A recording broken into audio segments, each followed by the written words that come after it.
Warrior Lore. Chapter 940. Slowly regaining abilities. If they ever come here, we will be ready. For now, we strengthen our defenses and leave the spatial gateways locked. No one goes in and out of the camp, Commander Cilia voiced out. Meanwhile, within an unknown space. What took you so long? Gustav voiced out with a smirk. I had to shut down for this long so you could heal faster. The system responded in his mind. I was that drained, huh? Gustav questioned internally. Yeah, using Kohilia's power to devour the singularity without taking on the form you took back then in the dungeon really drained you. The system explained. I still wonder how I took on that form. Gustav remembered the sun-like form he took when he devoured Kohilia. Besides, the devouring power is now way more powerful. You would have devoured the entire. You know what? Never mind about that. We should get out of here, the system stated. Gustav's face shone a suspicious look as he heard that. He wanted to question the system about what it wanted to say earlier, but he knew the system would most likely not tell him. Can you feel it? The system asked. Yeah, I can. Already started feeling it from the moment that idiot began hitting me. My power's returning, Gustav said internally as his eyes narrowed.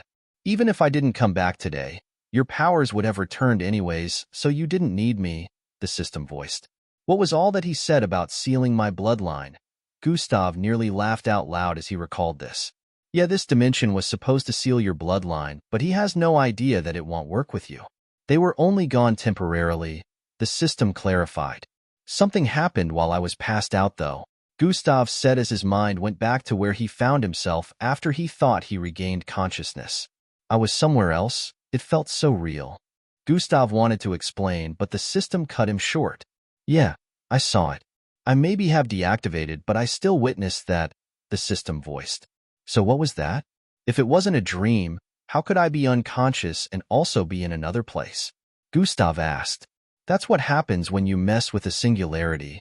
Space and time were so chaotic within the singularity that it sent your consciousness to an unknown place, but it sent your consciousness in physical form. The blue girl saved your life by sending you back. If you had died there, you would have died here too, the system explained.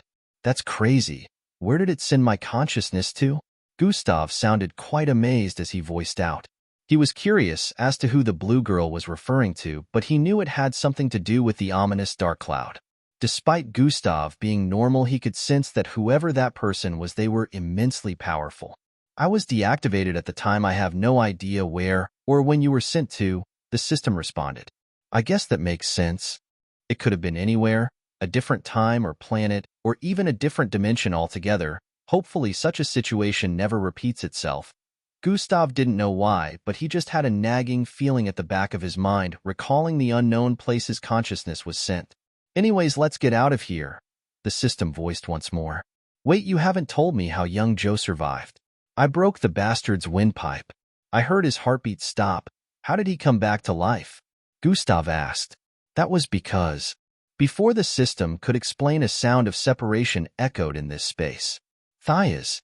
The wall on the south side opened up and Hung Joe could be seen walking through. This time he wasn't alone. There was a person dressed in a black bodysuit following beside him. The person was pushing a table-like tray with wheels in. There were all sorts of oddly shaped tools on them. Warrior Lore. Are you glad to see my collection? I gathered all this for you, Hung Joe voiced out as the tray was pushed to Gustav's left side. Oh, interesting collection, Gustav said with a playful tone. Keep acting like you're not scared yet. I hope you like hot electrical metal running through your insides, Hung Joe voiced out as he grabbed hold of one of the tools. It was like a rod with a handle. The small finger-sized rod was only about 2 inches long, but the moment Hung Joe tapped on a button by the side, it grew in length. It reached a length of 2 feet and turned completely red as it made sizzling sounds. Tzzzz. Blue electric arcs ran across the rod, and one could also feel immense heat radiating from it. A creepy smile appeared on Hung Jo's face as he stood in front of Gustav and pointed it at his bare belly, just as he wanted to stab it forward. Wait, Gustav suddenly yelled out. Hung Jo paused and stared at Gustav. Wouldn't you like to know how? Gustav voiced out with a mischievous grin. How what? Hung Jo questioned. How I got out of your restraints, Gustav answered as he slowly brought his hands down. Hung Ja's eyes widened in shock as he quickly tried to drive the rod forward through Gustav's gut. Grab. Gustav grabbed hold of the sizzling hot and electrifying rod with his bare hands. Hung Ja's face shone with more confusion as he tried pulling it away from Gustav's grasp. At this same moment, the minion in the black bodysuit dived forward while swinging out a baton he had suddenly armed himself with. Gustav pulled the rod from Hung Ja's grasp and swung it towards the side. Bang! It slammed into the left cheek of the minion, sending him flying towards the side. Hung Jo threw out a punch at the same time, thinking Gustav was distracted with dealing with his guard. Gustav's reaction speed was starting to return as he swung his leg forward. Bam! His leg slammed into Hung Ja's chest before his fist could connect, sending him flying backwards. The entire space began to tremble after Hung Jo landed on his back and slid a few feet backwards. Chapter 941. Bullying the bullies. The entire space began to tremble after Hung Jo landed on his back and slid a few feet backwards. Gustav began to walk toward Hung Jo while holding the rod out with the handle. Hung Jo was about to pick himself up, but Gustav charged forward and stomped on his chest. Bam! Hung Jo was not strong enough to push Gustav's feet off his chest despite Gustav still being in a weakened state. Did you really think your dimensional prison is capable of sealing my bloodline? Puffed. Gustav laughed lightly after saying this and lowered the rod towards Hung Ja's neck. You monster! How? How? Hung Jo kept asking with a look of fear as he coughed out blood. What did you think would happen? You'd come back from the dead and get your revenge? Remember, you started it. I just finished it, and yes, you were already long dead and forgotten to me, and to everyone too, I'm sure of that, Gustav said as a smirk appeared on his face. No, I was not forgotten. My father did all he could to bring me back, Hung Jo voiced out with an aggravated tone as he wriggled underneath Gustav's feet. Oh, believe me, you were. Your poor father was just performing his obligation as a father, and your brother TSK Young was just trying to get you out of the way so you wouldn't keep disturbing him. He doesn't actually give a damn about you, Gustav voiced out. No, my brother loves me. Shut up, you lying trash. Hung Jo screamed out. Haha, he knew I was responsible for turning you into a vegetable, and what did he do? He asked me to become an ally, and that he would help me climb to the highest rank. He said you were an idiot and tried to recruit me instead of avenging you. Gustav smiled as he spoke while shaking his head in pity. Shut up. You're lying. Hung Jo covered his ears as he yelled out. He didn't want to listen to any more of Gustav's words. Mental manipulation has been activated. Do you remember Yuhiko? The same girl you were crushing on so bad you beat me up every day because I asked her out? Gustav began speaking, and his words were also infiltrating Hung Ja's mind due to mental manipulation. Of course you remember. Can't say the same for her though, cause she asked me to become her boyfriend in camp about 2 years back. Gustav chuckled lightly as he got to this point. You had only been in a coma for like 6 months, yet the girl you were doing all that tough man act for asked me to date her. At this point, Hung Ja's eyes were red and filled with tears. Gustav remained uncaring and moved the rod closer to his face. Poor little Hung, so hung up on revenge. Can't even get anything done right. Couldn't defeat me when I was weak and still can't even now that things were made easier for you. Gustav's words were breaking Hung Ja's mind as thoughts of negativity filled his head. You were definitely better off as a vegetable. Why did you come back? An irrelevant existence trying to give himself a little bit of relevance, but on the bright side you. Before Gustav could complete his sentence this time, the system interrupted. You might want to speed this up. I don't think you have time for this. The system stated with a tone that depicted something was up. Why? I'm just getting started with him. What's wrong? Gustav asked internally. Nothing much. Just that Plankton City is on fire cause the Earth is currently going through an invasion crisis. The system responded sarcastically. What? Gustav exclaimed out loud as he heard that. Yeah, we gotta leave now. We'll give you the full gist of things, the system added. Gustav looked down to stare at Hung Jo again, a little disappointed. He wouldn't get to enjoy this like he wanted to. Who else gets the chance to bully their bully thrice in a lifetime? They'll be taking that bloodline. You don't need it anyways, Gustav voiced out as he flung the rod away and reached down. No, No, no. Hung Zhou screamed out in defiance as he tried ripping Gustav's hand off his neck, but it was to no avail. Pucky-eye, Gustav's fingers stabbed into Hung Zhou's neck in the next instant, causing him to scream out in pain as blood oozed down his neck. Requirement for bloodline acquisition has been met. Analyzing B-grade bloodline. 1/100%. 100%. Analysis complete. Does host wish to acquire spatial construct bloodline? Yes/no. Yes.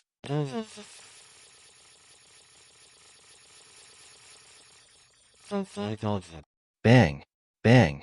Within the 192nd floor, sounds of gun blasts could be heard. One could tell that a fight was going down on that floor, and it was intense.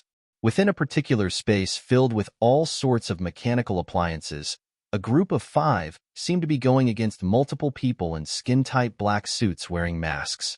This was Gradier Zenata's team going against Hung Zhou guards. They had reached this far and were closing in on the area where the bloodline disruptor was located. However, they had been figured out. Young Zhou currently knew of their presence in the tower and had sent out his guards to go after them and stop them. Most of the CCTV had been disabled, so they initially had no idea where they were currently until some of the guards stumbled into them on this part of the floor. They were only 5, whereas young Joss minions were over 12, but one of them recalled how others had been defeated on the lower floors and quickly called in, reporting on the general communication device about their current location. At the moment, Gradier Zenatus and his subordinates were trying to fight their way forward and move to the next floor, but it was proving difficult due to the numbers of the guards increasing by the minute. We might have to blast our way out of here, Gradier Zenatus voiced out as he squatted behind a metallic board protruding from the left side of the wall. Chapter 942. What do you suggest, team leader? SA team member was behind him laying on the ground for cover, while the other 3 team members were on the right side hiding for cover, while also shooting occasionally. What do you suggest, team leader? The lady behind asked. Gradier Zenatus looked up at the ceiling and asked, how powerful is a neuron ballistic grade 2? He asked. The lady looked up as well and was instantly able to tell what Gradier Zenatus was up to. Powerful enough to blast a hole in the ceiling for sure, but the range might burn us to a crisp down here, she answered while moving her head out of cover and firing 2 shots forward. Thwai. A shot slammed into one of the guards' chest, tearing a hole in it, while the second one missed a guard by the neck. On my mark, we're all charging forward. Everyone uses your infrared goggles, Gradier Zenatus instructed while bringing out 2 tools from his storage device. One was a circular baby palm-sized device with blue dots, while the other was a flat top and bottom circular-shaped black device. Gradier Zenatus threw the black device upwards. Twice. It made contact with the ceiling and stuck to it. Immediately after doing that, he flung out the other one as well towards the front. Beep, beep, beep, beep.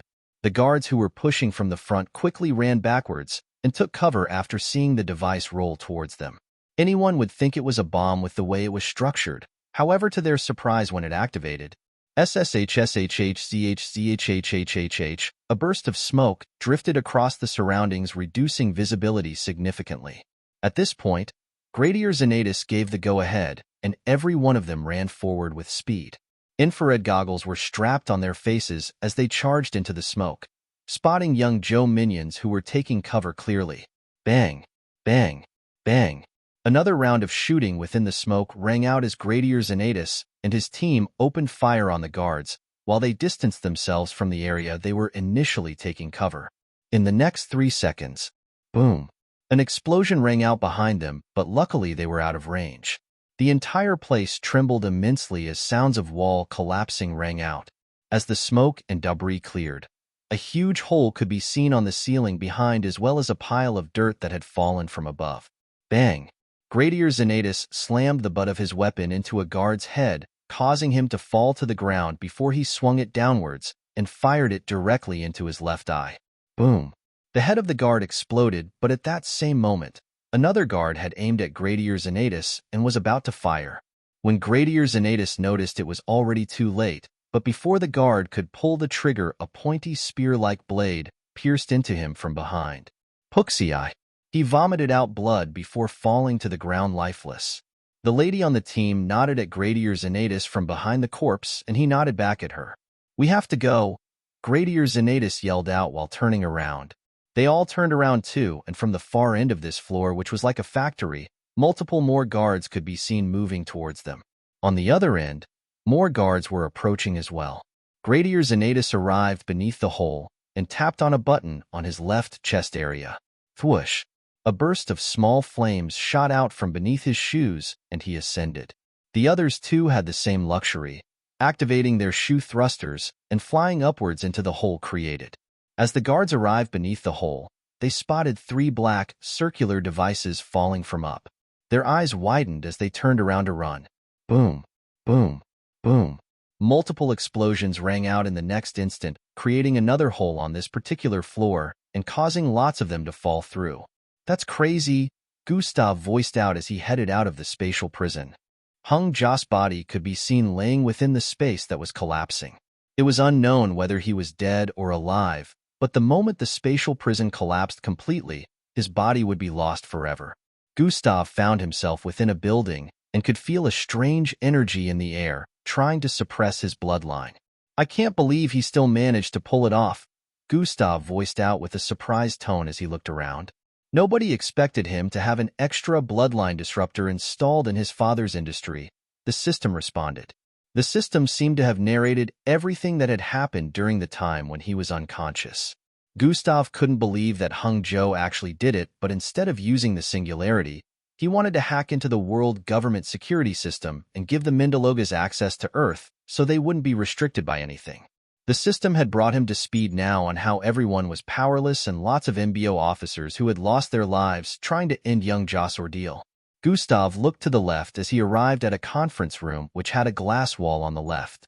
He could see the part of Plankton City from here, as well as 2 other buildings with similar appearances connected to each other with slanted pillars. He noticed that these pillars also connected to the building he was currently in as well. The entire city looks like a ghost town. Gustav noticed the city looked lifeless without any vehicles moving around.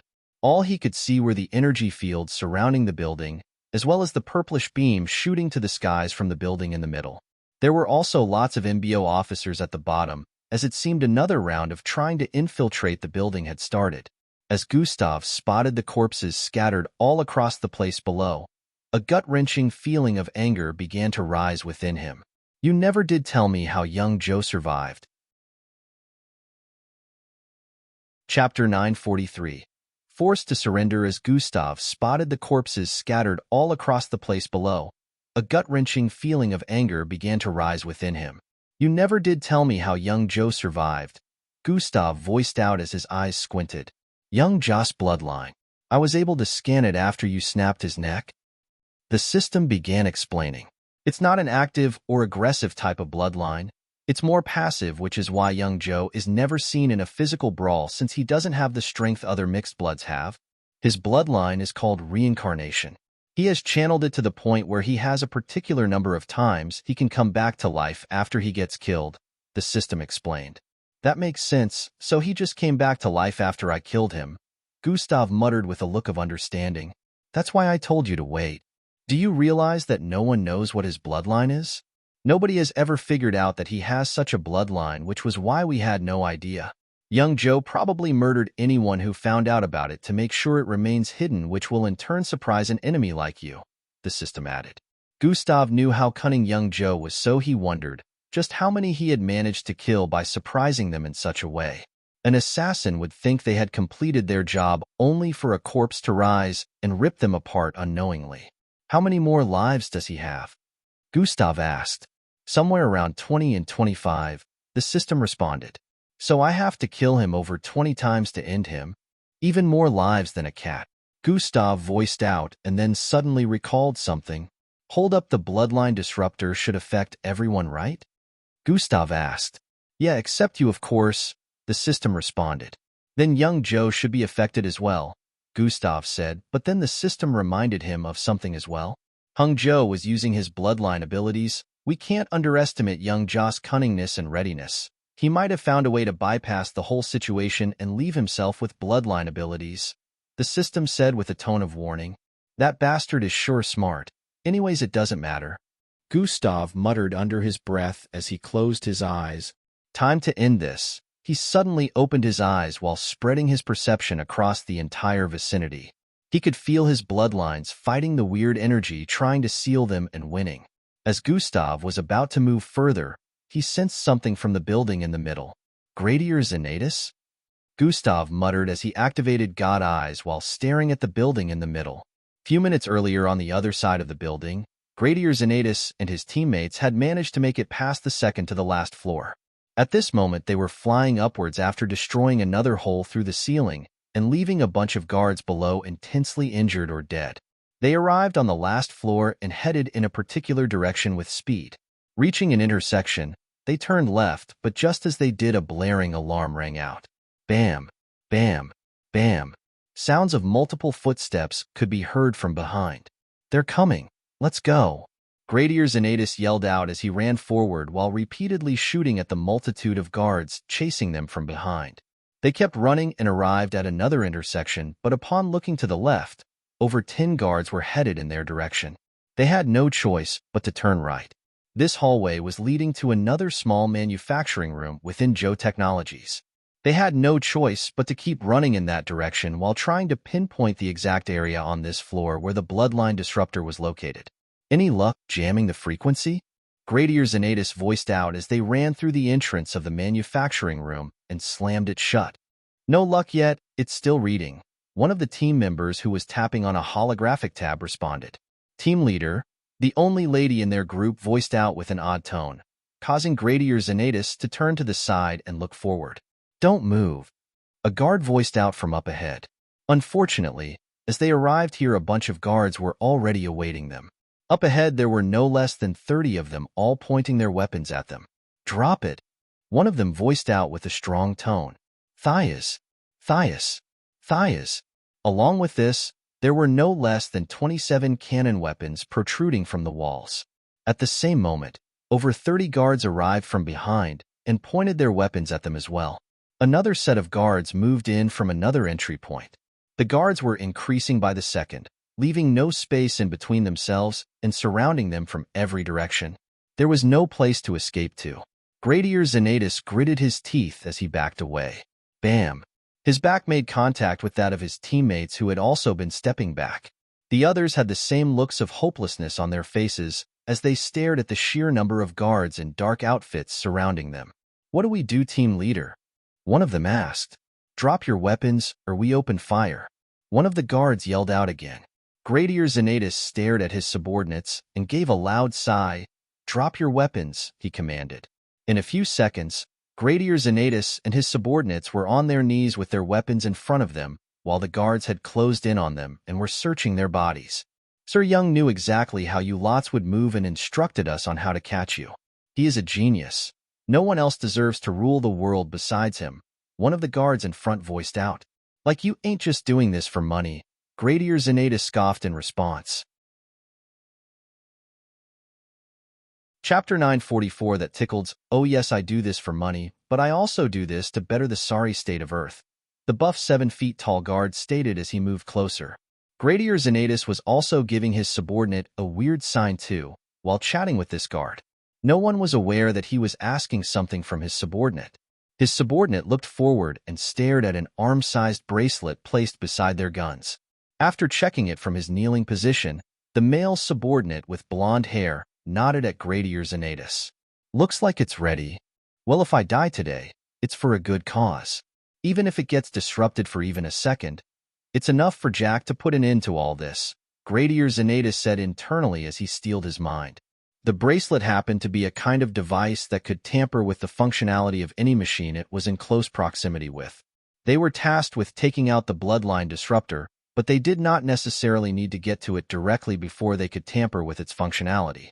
This device just needed to be close enough, and right now it was.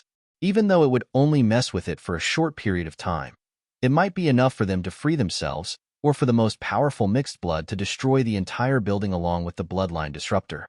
What would you know about humanity when you've never even been human? Gradier Zanatus was still arguing with the guard who had gotten so caught up in the argument he was starting to get a little annoyed. All of a sudden, Gradier Zanatus lunged forward and grabbed an arm-sized bracelet. Trueron, the projection of a green button, which read Initiate, appeared on it the instant he activated it. Yes, Gradier Zenatus' hand lowered with speed as he pointed his index finger towards the Initiate button. Just as he was about to make contact, a foot swung forward and kicked the bracelet from his grasp.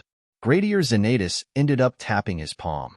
No, he yelled out as he turned his face to the left to stare at the device.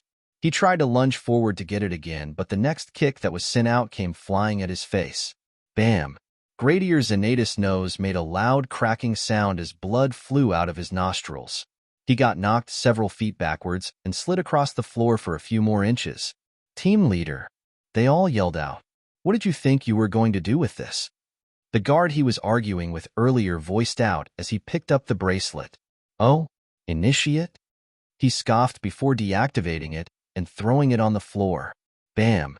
He stomped on it, causing the entire thing to crack to pieces. Gradier Zenatus felt like he watched the world end right before his very eyes as the device was destroyed. As their leader, I should use you as an example so the others don't try to follow in your footsteps. The head guard voiced out as he retrieved a revolver-like gun from his back and pointed it at Gradier Zenatus. Die? He voiced out before pulling the trigger. Bang! A loud gunshot rang out in the next instant and Gradier Zenatus closed his eyes. He was surprised he didn't feel any pain and opened his eyes back. Yumi! The other subordinates yelled out as they stared at their female teammate who had just leapt forward.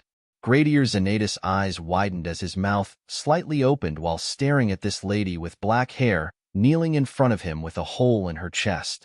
She slowly turned her head to the side and smiled at Gradier Zenatus while blood flowed out the side of her mouth. Plop! She fell limply to the floor in the next instant. You won't be so lucky next time, the guard voiced out as he pointed the gun at Gradier Zenatus without any shred of pity for the one he had just shot down in cold blood. Just as he was about to pull the trigger, blast! A loud blasting sound rang out from the roof area as a hole was blasted through it. Everyone looked up with expressions of shock as they spotted a masculine figure falling through the hole. Bam! He landed right in front of Gradier Zenatus. Gradier Zenatus? Gustav voiced out as he perceived some forces surrounded by a group of more than 80 on the last floor. He's in trouble, the system stated. Thum! Gustav leapt forward in the next moment. Boom! His body blasted through the wall of this building as he traveled across the air in an arc format. Fwyi! His body began to descend as he closed in on the roof of the next building. Blast! His legs broke through the roofing instantly upon making contact, and he landed right in front of Gradier Zenatus. Bam! Gradier Zenatus, are you okay? Gustav asked as he stared at the dumbstruck guard in front of him. I'm fine, Gradier Zenatus answered while reaching toward the lady who was bleeding out on the floor. Bang! Out of shock and panic, the guard fired the weapon again, but the projectile it shot out bounced off Gustav's face after making contact. That tickled, Gustav voiced. Gasp! The entirety of the guards instantly became frightened as they realized that Gustav still had powers. Open fire! The guard yelled out. Bam! Gustav stomped on the floor, causing the entire place to tremble as they all lost their balance. But at the same time, Iroh silk shot out of the floor and formed a protective wall around Gradier Zenatus and the rest. I need a recovery pill, Gradier Zenatus yelled to the others as he held Yumi's head up and placed it on his laps. They were barricaded by the Iroh silk, but they could hear the screams in the vicinity accompanied by flesh-ripping sounds. Gradier Zenatus was able to feed Yumi a recovery pill which began to work instantly since she was not dead yet. He sighed in relief, but then he noticed the entire vicinity had turned silent. Chapter 945 Continuous Murders. Bam! The floor vibrated once more and the Iroh silk retracted. Everyone's eyes widened as they saw corpses scattered across the place and the walls painted with blood. How do you still have your powers? One of Gradier Zenatus' subordinates asked, but Gradier Zenatus cut him off. Gradier Zenatus knew Gustav was someone who couldn't be gauged with common sense anymore, and there were more important things to take care of rather than asking how he was able to do this. Gustav, you need to stop him before he hacks into the world security system, Gradier Zenatus voiced out as he stared at Gustav. Once he does that, the The Mindaloga spacecraft will have access to Earth. I know. Gustav nodded before turning to the side and speeding forward. Whoosh! Bang! He blasted through the wall and was out of sight in an instant. They all stared in the direction he disappeared in with looks of astonishment. All of them knew who Gustav was, but they had definitely not expected this. Within a large room filled with over 100 holographic computers and screens with no less than 40 people operating on these computers, a figure in a blue suit could be seen standing behind as he watched their activities. "Sir, we have a problem," one of them voiced out with a loud tone of wariness. "What is it?" Young Joe asked. "TSSSHHHZZZ." One of the largest holographic screens in front switched to footage and displayed a particular scene that had just happened on this last floor. A figure was bolting across a room filled with guards and ripping them apart. Young Joe moved forward with a look of disbelief as he exclaimed, "What?" The others in the room, too, were just as shocked seeing a person use abilities. "He is headed." Before the lady could complete her sentence, boom! A loud blast rang out at the left side of the wall. Beep, beep, beep, beep. Alarms began to go off as the entrance place vibrated intensely due to the sound of collisions. Shooting sounds could faintly be heard for the next few moments. "He's here," young Joe said as he quickly pulled out a tool from his storage device. Just as he wanted to tap on it, another blast rang out and a massive hole appeared in the wall. "Kyre!" Screams rang out as pieces of equipment were blasted across the air, and some of them lost their balance. One of them bumped into young Joe due to the disturbance, and the tool ended up falling from his hand. "You idiot!" Young Joe yelled with a frustrated tone as he grabbed the person by the collar and pushed them away. He squatted while trying to pick up the rectangular-shaped tool that had just fallen to the ground. Swoosh! A foot suddenly appeared in his line of sight just as he grabbed hold of the tool. He stared at the feet standing in front of him, and he slowly raised his head to look up. His line of sight followed the white patient uniform on the body of this person before he arrived at the face area. "Hey there!" He heard this familiar person voice out in a detestable tone as a smirk appeared on their face. Young Joe wanted to tap a button on this tool, but Gustav was way faster than he was. "Grab!" Gustav grabbed him by the neck and lifted him, but then he tapped on the tool by mistake before giving it proper settings. Zing! They both disappeared and appeared 50 feet above Joe Technologies building. Falling through the air, Gustav didn't let go of young Joe's neck. Instead, he activated Hover. Hover has been activated. Their bodies paused in mid-fall as Gustav tightened his grip around young Joe's neck and stared into his eyes. "Doesn't this bring about a feeling of déjà vu?" Gustav questioned as the smirk on his face turned into a grin. For the first time, he could see fear in young Joe's eyes, which was a lot different from the last time he encountered him. Young Joe was always having a haughty look, like everything was beneath him, and he couldn't be bested by anyone despite being physically powerless. Chapter 946, Admitting Defeat. She arrived in front of him and tapped severally on the holographic board in front of her. Truin. A holographic screen appeared in front of him which displayed footage. The Grand General eyes widened as he watched the footage of a figure with massive bat wings killing another figure over and over and over again in the skies above Joe Technologies. "Is that?" The Grand General eyes widened even more as the footage zoomed in on both figures in the sky. "Yes, sir, that's Officer Crimson, who was reported missing 4 days ago," the lady officer responded. At the same time, she was showing him this. A massive holographic screen appeared on every floor within the MBO tower displaying this particular footage. Everyone had looks of shock and disbelief on their faces as they watched. "Dash, how does he have his bloodline abilities?" "Dash, isn't that Gustav Crimson?" "Dash, he got young Joe." "Dash, finally this will all be over." "Dash, our savior is a new officer."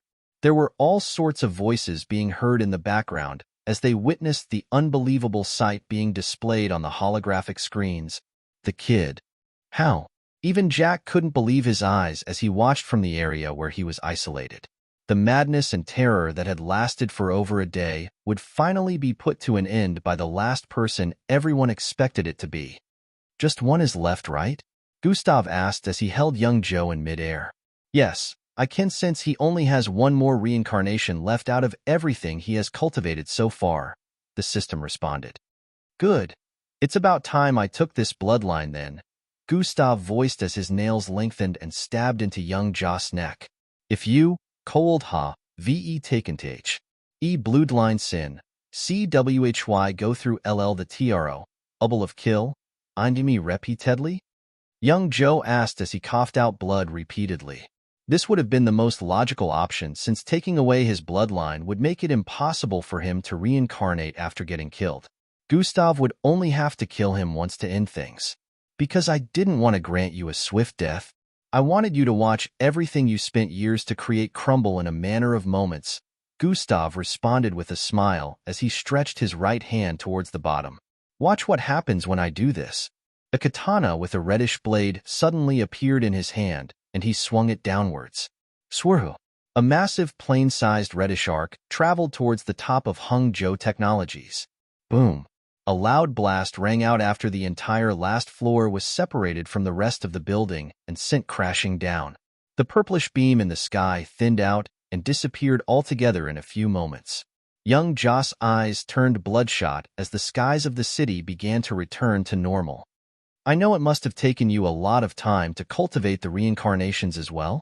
It would be no fun if I didn't help you waste all those years you spent cultivating it, Gustav voiced out with a bigger grin as multiple system notifications popped up in his line of sight.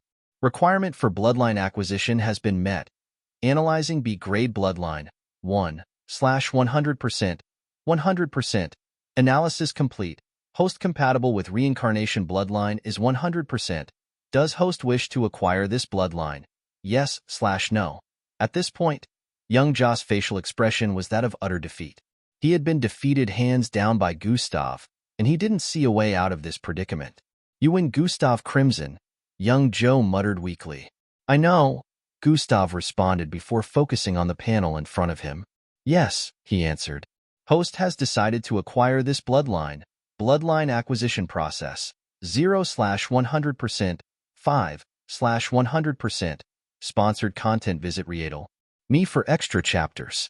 After a few seconds, 100 to 100%. Bloodline acquisition complete. Host has successfully acquired reincarnation bloodline. Goal complete. Acquire a total of 80 bloodlines. Rewards. Host has leveled up. Gustav stared at the stats with a faint feeling of gratification within. Although he had acquired up to 80 bloodlines in total, he only had around 21 at the moment that was merged with him. He did a lot of combinations in the past, and also didn't merge some of the bloodlines with himself, which was why he only had 21. None of his current bloodlines was below the B grade, and every one of them was quite powerful. Now he was at level 82 according to the system stats, and he was really looking forward to what differences there would be once he reaches level 100. Now you are truly nothing but an ordinary man. Time for you to meet your end, Gustav voiced out as he tightened his left hand around young Joss' throat again. That's enough, Gustav. A loud and familiar voice was heard from the far west. Gustav turned to the side and spotted Jack floating in midair around there. Hand him over so he can be judged and sentenced by the world government, Jack added. Oh, him? Gustav asked as he stared at the choking face of young Joe. Jack nodded and smiled as he began flying towards them. Nah, he's already dead, Gustav stated before tightening his grip. KRRYHH. Bang. A loud popping sound rang out as Gustav's fingers closed in and ended up ripping through young Joss' neck. Young Joe was decapitated from the violent grip. Blood from young Joss' neck spilt onto Gustav's face as his headless body fell from the sky. Gustav grabbed the head before it could fall and turned to the side to stare at Jack. You can have this instead.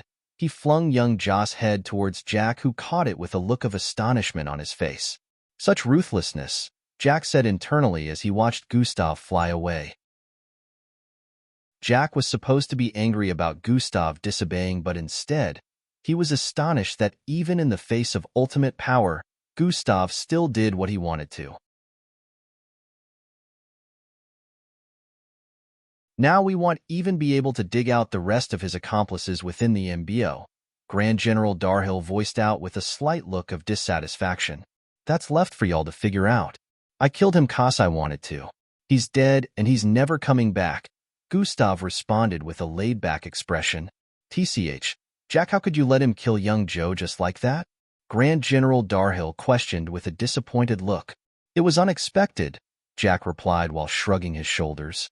Grand General Darhill's eyes squinted in suspicion as he wondered if it was possible for Jack to stop an unexpected situation. He was powerful enough after all, so he wondered if Jack had just let it happen. That was irresponsible of you, and now the MBO has to look for means to tie up your loose ends, Grand General Darhill voiced. It's sounding a lot to me like you might be one of the fellows under young Joe jurisdiction in secret, since you still wanted that swine alive, Gustav voiced out. How dare you accuse me of such? You are just a little brat who doesn't understand the complications behind his actions, Grand General Darhill argued back. Sure, but this little brat saved your old ass who couldn't do a thing when it mattered the most. Weren't you cooped up in this place safely while your subordinates sent themselves to the grave trying to save the Earth? Gustav stated while masking a tisk sound. You little. Grand General Darhill was about to speak again when the other Grand Generals who called the shots during the emergency interrupted. Grand General Darhill, that's enough.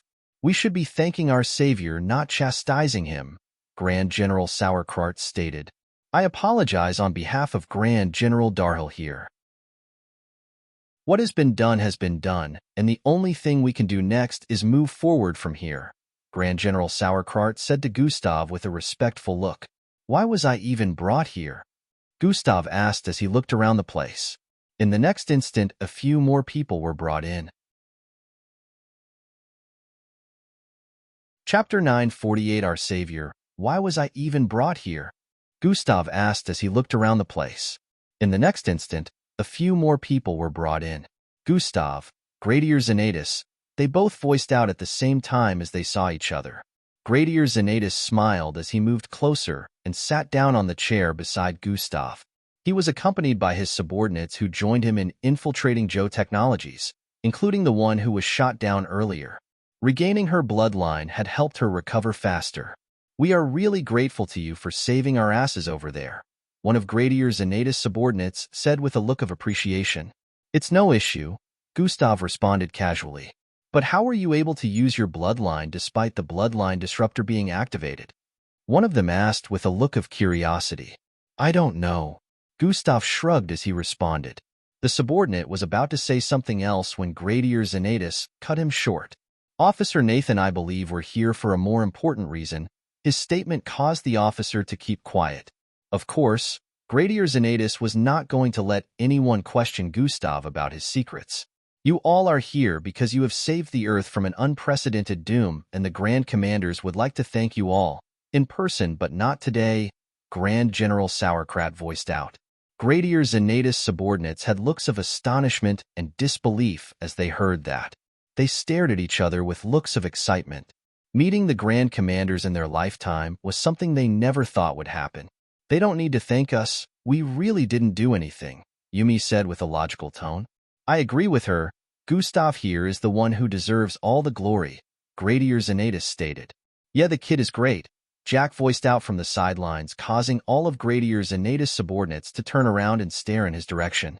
Oh my god, is that Jack Sherwin? It is him. Is he Mac or Jack right now? I can't tell. He's been there this whole time? They couldn't believe their eyes as they stared at Jack, who had been proclaimed to be the most powerful mixed blood for over a century now. He still looked no older than 23 to 25 years old with his black hair and mature-looking 6-foot stature. You guys didn't know he was here? Gustav was wondering if they were blind since he had been here before they walked in. You can't blame them, Gustav. I have to keep my energy hidden and blend my presence with the environment when I am around people weaker than I am, or you all will suffocate to death. Jack explained this was the reason they didn't notice him. If he didn't suppress himself, the sheer force of his presence would kill them and even destroy the surroundings because he had become too powerful. Gustav was just a monster, which was why he could still easily spot Jack, even if Jack refrained from speaking. After their moments of fangirling over Jack passed, Grand General Sauerkraut began speaking again.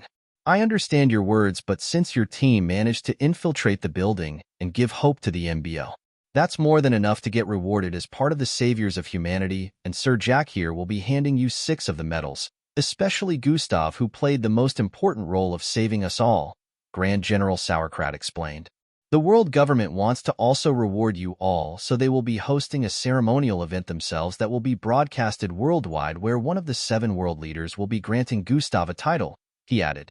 Looks like they're going all out, Gustav voiced with an unbothered tone. As they should, the entire world order would have been thrown into chaos if not for you, Grand General Sauerkraut stated. All right, are we done here? I want to rest, Gustav asked. Pretty much so, Officer Crimson, but your report will be needed soon. It doesn't have to be so official because the world wants to hear about this tale, but do make it detailed enough, Grand General Sauerkraut replied. Make it detailed enough, kid, and don't hide anything, Grand General Darhill stated. Sure, old man, Gustav voiced out before he stood up and began walking towards the entrance. Everyone stared at his back with complex but respectful expressions on their face. No one doubted that Gustav was going to go down as one of the greatest mixed bloods in history after continuous accomplishments despite just finishing from the MBO. To everyone's surprise, Gustav paused when he arrived at the entrance and slowly turned around. I no longer have an apartment in this city, and the hotel room I booked has expired in the 5 days I was gone, Gustav voiced out. There are good rooms in the tower. You can use any of them, Grand General Sauerkraut voiced out and proceeded to make a call. In a few seconds, a lady in a brownish MBO uniform arrived. She seemed to be on the same MBO rank as Gustav. Officer Claudia, please make sure Officer Crimson here is seen to a room, General Sauerkraut instructed. The beautiful brunette officer nodded in response and directed Gustav out of the private room. She had a face full of smiles as they moved towards a teleportation elevator. In a few seconds, they had arrived on one of the top floors that were practically in space, and she directed Gustav to a particular area before granting him access to an entrance that led to a room. As Gustav wanted to go and she spoke, "If you need help relaxing, I could come in with you," she said with a sultry tone. "Nah, I'm good," Gustav responded as he walked past the entrance, but then he felt a tug on his left sleeve. "Let me show my appreciation to our savior, on my knees. I promise I have a great arch," she said while winking at Gustav. Chapter 949. I'll make sure my next offspring do better. I have a girlfriend, Gustav stated before pulling his sleeves from her grasp and walking into the room. TSSHHHH. The door slammed shut, leaving the female officer standing there with a bewildered expression. Gustav settled in afterwards and went to take his bath after 5 days since it was unknown whether they took care of his hygiene or not. Now that he thought of it, he was in a different outfit than what he wore the other day. Oh well. Gustav tried not to delve into it too deeply as he stood underneath the shower. Within an unknown library, a man with spiky silvery hair and a horn underneath his jaw sat on a chair with a book placed in front of him. This book was wide open but turned upside down, so the pages were laying on the luxurious-looking study table. "So it has finally ended," he voiced out as he placed his right hand on his horn and stroked it repeatedly. "Both my sons were bested by a single person, Gustav Crimson, who was formerly an Oslov," he voiced with an unreadable tone. It is difficult to tell whether he felt happy or disheartened about this, or maybe he was just feeling a kind of balance in between. "Well, I am still a fertile Slarkov. I can create more male offspring," he voiced and reached out to grab the book on the table. Just as he opened it to resume reading, the figure kneeling behind him spoke. "But sire, as your children they deserve to be avenged." "Oh, Ark, you're still there," Joe voiced as he slightly lowered his book. "You cannot just let their death go by like this, especially when it was orchestrated by a single person," the dark figure behind voiced out once more. "They brought it upon themselves with their stupidity. I should have stuck to the family legacy and mated with a pure Slarkov like me, but for once I decided to make things different and ended up creating 2 foolish mixed bloods." This time Joss' voice had a tone of regret mixed in. "But sire, with the increasing rate of mixed bloods, it's literally impossible to find pure Slarkovs in this age, and regardless of how things went, they're your children, your blood. This is an insult on the entire Joe bloodline," the dark figure stated. "Oh, it is not an insult to anything. I don't see those wastrels as my sons anymore. I will create new male offsprings that will be better than they ever were. To think I had such high hopes for young. What a disappointment."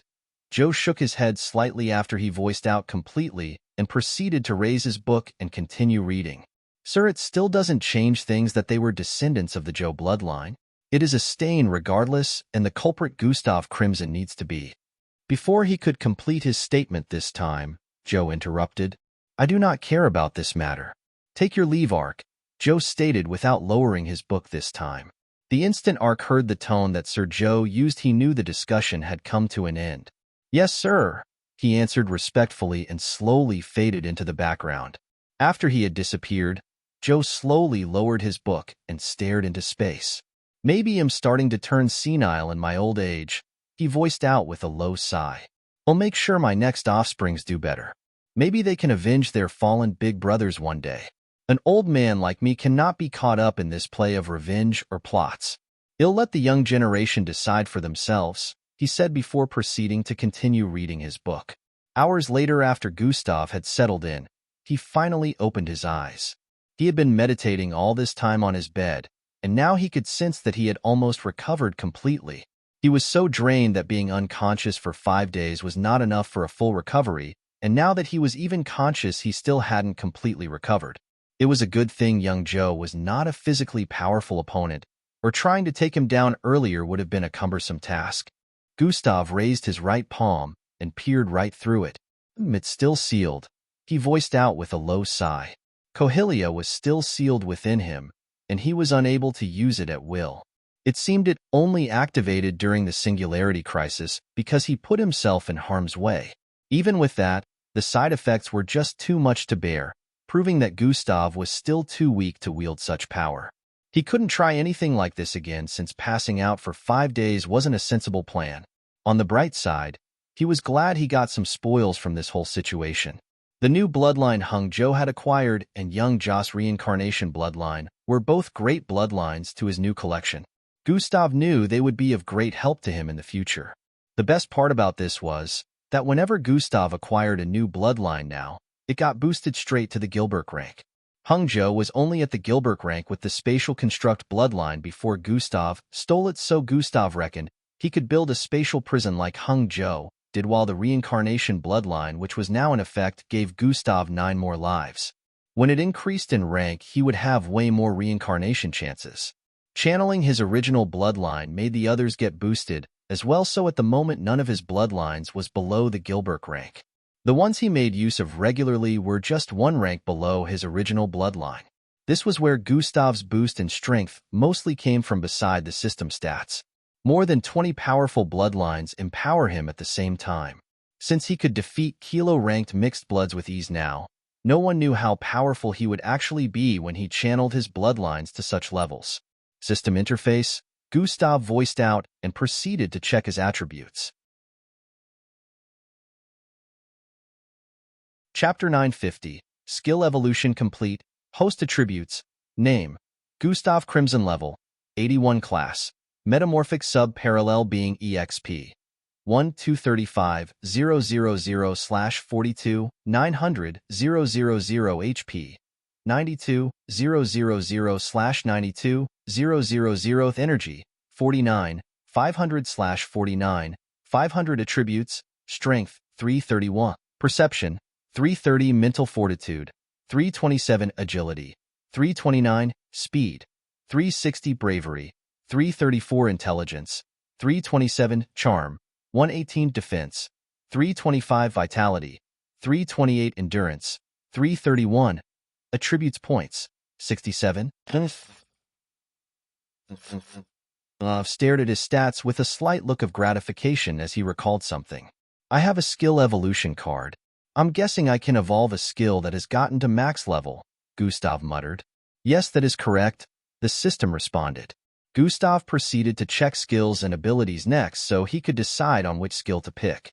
Skills and abilities, Dash, Level Max, Sprint, Level Max, Chop, Level 14, Slash, Level 16, God Eyes, Level 11, Hover, Level 7, Combination, Level 5, Super Jump, Level 13, Strength Boost, Level 3, Bloodline Acquisition, Level Max, Bloodline Hold, Level 2, Bloodline Transfer, Level 2, Palm Strike, Level Max, Silent Advancement, Level 10, Energy Discharge, Level 11, Miniature Black Hole, Level 1, Recreation, Level 8, Toxin Immunity, Level Max. Gustav stared at the system skills and abilities. available one after the other trying to make a pick. His bloodlines-related abilities were never inputted amongst the skill and abilities. They were under the category of bloodlines. If a skill evolves, there's a possibility it becomes an entirely different skill or a lot of properties from before disappears. Gustav thought as he stared at the list and brought his eyes back to the top. Sprint and dash are pretty much speed-based abilities. If I evolve one of them, it'll still have a speed-based skill. At this point, Gustav decided on which skill he was going to use the skill evolution card. True in. A projection of the skill evolution card appeared by the side like a panel of its own. It looked reddish with one bluish in the middle. Use skill evolution card on dash, Gustav voiced out. Host has decided to use skill evolution card. Evolving dash. 1/100%, 5/100%, 25/100%. After a few minutes, a new notification popped up in Gustav's line of sight. Evolution complete. Dash skill has been evolved into Lightning Blitz. Gustav stared at the new name and decided to open skills and abilities to check on it again. Lightning Blitz, Level 1. Fast teleportation movement that turns you into a lightning streak, allowing you to travel in a particular direction, disappearing and reappearing 100 miles away instantly. Can be activated continuously 5 times before cooldown. Gustav stared at the new information concerning the Lightning Blitz and was really astonished. It wasn't actually a running skill like dash or sprint, but it was still a speed-related skill. Gustav didn't need to make use of the skill before he knew he only had to think of the direction he wanted to move in, and he would move 100 miles forward in that direction instantly. He didn't need to take a step forward, nor would his movement speed be affected, but this ability would really help if he was fighting an intense battle and he needed to withdraw. Good. I only need to use it repeatedly for it to increase in level and get even more powerful, Gustav thought out loud with a look of gratification. He then recalled he also unlocked a new skill besides this. Miniature Black Hole, Level 1. Create a mini black hole that can swallow everything within a particular proximity. Gustav stared at the description, which was pretty vague but very understandable. He didn't expect any less. He really wanted to test out these new abilities, but at the moment he was more focused on recovering all of his strength. He decided he would visit one of the training/exercise facilities within the tower later. Just like that, a few more days had gone by, and the entire world was still reeling in shock after finding out they had been saved by a new MBO officer who had just finished his MBO camp training. Some of them already knew of Gustav from the MBO entrance test. They didn't think he would be accomplishing such a feat this soon.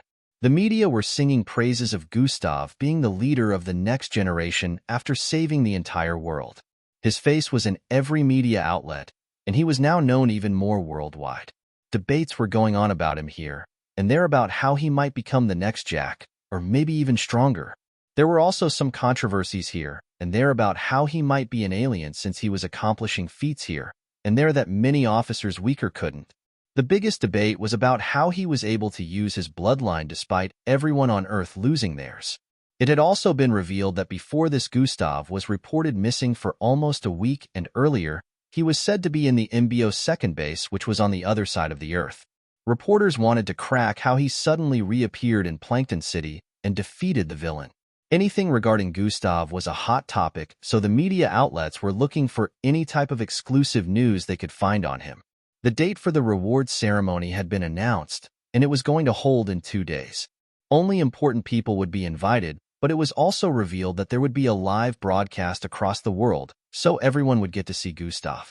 Since the whole incident, Gustav had not been spotted by anyone, so reporters didn't really have anything to report about his current location. The ceremony holding would be the first time Gustav was revealing himself after the whole incident, since he was still hiding within the MBO tower in the meantime.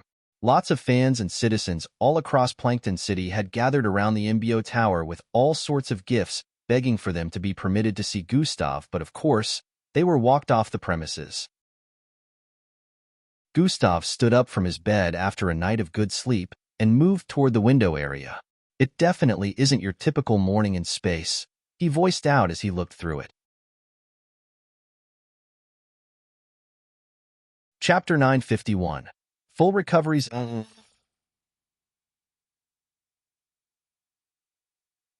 It definitely isn't your typical morning in space, he voiced out as he looked through it. All he could see here was that the direction of the sun had changed, but everywhere still looked pretty dark.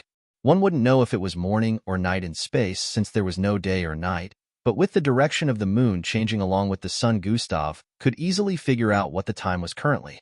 The rooms had an anti-gravitational field, so despite being this high in the sky, the gravity would not be affected around here. Gustav stared at the cluster of stars in different areas, small floating rocks in the distance and gray, circular moon on the far east with a smile. Dark matter could be seen endlessly, but space still gave off a mythical feeling that was hard to fathom. Gustav was in shorts at the moment, and as he moved towards the bathroom, he paused for a bit in front of the mirror. I should be around 61 by now, he muttered as he stared at his buffed figure in the mirror. Gustav wasn't looking extremely buffed like the bouncers of Earth, but he had a perfectly chiseled upper body with 6 outlined abs and broad chest. His dirty blonde hair falling in front of his face and draped around his shoulder made him look a particular charming way. Gustav pulled his hair back and stared at the mirror with a little more intent. It's getting too long again. I should cut it, he muttered before letting go of his hair again. Gustav proceeded to brush his teeth and wear a black tank top before moving out of the room. This was the first time he would be leaving his room since he got here, and this was because he had completely recovered his strength. Gustav felt whole again and even stronger than before. He was ready to test out some of his newly acquired abilities. He arrived at the corridor that led to the elevator and tapped on a small watch that was given to him by one of the officers here. Truin. A small holographic map was displayed and it showed the entire outline of the MBO tower. Gustav used it to navigate his way towards one of the many training rooms within the tower. Taking the teleportation elevator, he arrived at the 567th floor. The training room covered nearly the entire floor, and every floor within the tower was immensely massive. As Gustav arrived on this floor, a few other MBO officers were moving towards this floor as well. The instant Gustav was spotted, he instantly became a topic, as everyone began to glance in his direction with gazes of admiration. Gustav walked in, ignoring all that, and moved towards a private bunk where he could train by himself.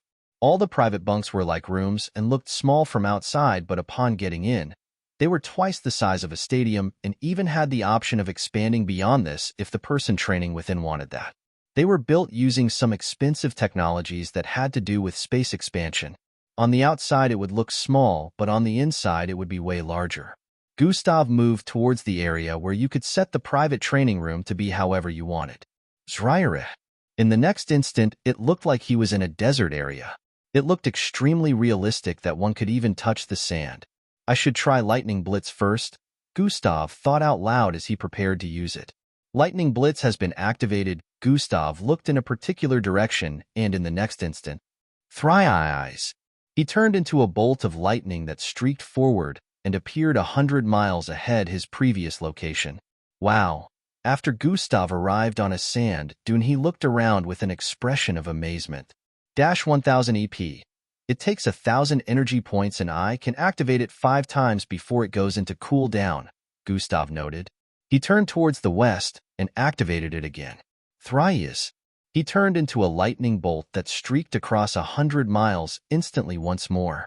It was literally like teleportation since it was instantaneous. Gustav was glad to have this new ability on his list, but then he decided to try using it in a practical sense. Time to set a challenge, Gustav said internally as he picked a training setting to spice things up. Within a large boardroom, a group of 7 people could be seen sitting around a diamond-colored table that was floating in mid-air. Looks like it's going well, one of them voiced out. Yes, so far the MBO has managed to fish out more of young Joe accomplices, another one responded. Leader 7, this kid Gustav Crimson. Should we be worried about him being a future threat to Earth, or you have him under control? Another questioned. We have nothing to worry about. As you can see, Leader 2, he has shown he will always be on the side of Earth despite having the power to take over us in that moment of Earth's vulnerability. He didn't join sides with young Joe and try to conquer Earth, Leader 7 responded. We still don't know how he was able to overcome the bloodline disruptor and use his bloodlines. From what I heard, young Joe was able to do the same thing, and that is understandable since he created the bloodline disruptors. He would be able to find a loophole. So how did this kid find a loophole too? Leader 2 said with a logical tone, causing the room to descend into silence for a bit. There are only two explanations for that. Either he was smart enough to discover a way, or he was secretly in league with young Joe, which might make this all a facade, Leader 3 stated. Exactly, Leader 2 agreed. You all need to relax with the allegations and assumptions. This same kid just saved the entire Earth. You shouldn't be having degrading thoughts about him, Leader 7 stated. Chapter 952 Retrieval Mission. We let down our guard once with young Joe thinking he was on our side when all this time he had been plotting a takeover. It would be unwise to make the same mistake twice, Leader 2 voiced out in response. Like I said earlier, he had every opportunity to work with young Joe and take over Earth, but he saved us instead. That is more than enough proof that he will always be on our side, Leader 7 stated. Always? People change, you know? Who is to say that he won't become a big threat in the future with the potential he has? If he becomes as powerful or even more powerful than Jack, how are we sure we can control him? Leader 2 questioned. We don't need to have control over him. The kid is on our side. You don't know him as much as I do, Leader 7 stated once more. Or you are just letting sentimentality cloud your reasoning since he is a part of the MBO the same way you advocated for Amy back then, Leader 2 argued. Is there anything wrong with Amy? She may not be completely under control, but she has never done against the interest of Earth, Leader 7 said with a strong tone. Enough of the quibbling between you two, Leader 1 suddenly voiced out. We are not going to neutralize someone who has just saved the Earth. That makes us no better than savage old men, and we might just be destroying a future powerful ally since he might become the most powerful protector of Earth with his current potential, Leader 1 added. Leader 7 nodded in agreement as they heard this. However, we cannot overrule his potential danger as well since a lot of things Gustav Crimson is a mystery. So we will just keep watch over his actions in the meantime and eliminate him in the future if he proves to be a threat. He still has a long way to go before becoming as powerful as our number one, Jack, Leader 1 stated lengthily. You're right, Leader 1. Everyone agreed with this idea to keep watching Gustav, since it would still take a long time before he could stand toe-to-toe with the most powerful mixed bloods on the planet. Gustav could still be eliminated in the future if they saw him as a danger to Earth. In the meantime, why don't we all prepare for the upcoming ceremony to reward our savior? The MBO camp, did you hear? Hear what? Everyone's talking about it. Gustav. What about Gustav? Angie and Matilda sat in Angie's room as they discussed. I can't believe you haven't heard about it, Matilda voiced out with a tone of disbelief. Just tell me already. Angie sat up with a look of interest as she voiced out. Okay, so this is what happened. While both of them were discussing about the recent situation, the entire camp had heard about Gustav's recent accomplishment. The cadets were not usually given access to communicate with anyone outside of the MBO, but the ones who were related with science were not heavily restricted like the others. They could call the outside world every once in a while, and one of them heard about what happened from their family members. From there, the person told others, and now it had spread all across camp like wildfire. Nobody knew the full details since calling the outside world had limited time, but they understood that Gustav had accomplished something phenomenal once again. Ildris and Falco, who were training together at the moment, had also heard about it. They had decided they wouldn't slack off so they can catch up as soon as possible with Gustav and also let the world know their name. In a grassy area, Indrik sat crossed-legged above a slightly exalted area with a greenish crystal floating in front of him. The first point has been passed. Are you ready to go on the retrieval mission? Fusarius asked. The source of this content is Freebnovel. CM? Yeah, I think so. Indrik responded with a slightly wary tone. Your brother is going to need it. Also, you need to master your jumps as well because you need to build your strength, Fusarius pointed out. True. I am about to break through to the Echo rank. I should get there after this, Indrik said as he opened his eyes, which were lit with a blue and silvery glow. Are you sure no one will notice I'm gone? Indrik asked. That's what we have the space clone for. He will mimic your activities till you get back, Fusarius replied. Indrik nodded and stood to his feet as a line began to form in front of him. Indrik moved forward a bit, but an exact replica of himself stood behind him. The line turned into a purplish tear that seemed to be ripping apart the fabric of reality. It grew in length till it was long enough to fit a person through. Indrik jumped forward at this point and went through the rift. Zion. It closed up in the next instant, and the entire vicinity returned to tranquility. The replica of Indrik behind turned around and walked away. The Embio Tower thrives. A streak of lightning bolt zapped across the vicinity multiple times as a rain of asteroids decimated the entire environment. Despite the entire sky getting filled with the asteroids, the streak dodged every one of the appearing far above the sky in front of a massive asteroid that was at least the size of a street. Miniature black hole has been activated. The figure in the sky hand was stretched to the side as a black round matter began to form above palm. It was radiating with intense chaotic energy as reddish and purplish streaks ran amok within the matter that kept increasing in size. In a few moments it became as large as a human head, and the figure flying towards the asteroid swung his palm forward. The instant collision was made. A huge suction force came from the circular black matter. Chapter 953, Erasing some details. The black matter ripped right through the asteroid, which began to break down in a matter of seconds as parts of it got pulled into the dark matter. In a few seconds, it was completely swallowed up and disappeared right after. At this point, Gustav began to fall back down from the sky and activated an energy discharge. Boom! Reddish energy blasted across the vicinity, destroying multiple smaller asteroids. Bang! Gustav landed on the ground as the sky began clearing up. So the miniature black hole is pretty similar to what Kohelia can do? Gustav questioned. Yes, but not quite. Kohelia can devour anything including a black hole, but the miniature black hole doesn't have the power to do that, the system explained. Interesting, it will work well with physical attacks and projectiles, but it won't work against something like the singularity I dealt with underground, Gustav noted. Besides that, Gustav knew that two black holes colliding, or the miniature black hole colliding with the singularity, would just make things worse. It might end up creating something more catastrophic, so he understood the situations where he could use the miniature black hole. While Gustav was making his analysis, he heard a knock. He proceeded to deactivate the private training room settings and moved towards the entrance. TSSSHHHZZHHH. The door slid open and Gustav spotted Gradier Zanatus standing on the other side. Gradier Zanatus, Gustav, both of them voiced out at the same time as he walked in. I went to look for you in your room, but you weren't there. Had to trace your steps to this place, Gradier Zanatus stated.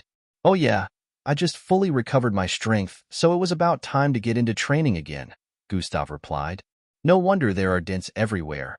You're really going to give this place an irrecoverable damage. Gradier Zanatus laughed lightly as he voiced out. I really restrained myself, Gustav responded with a look of innocence.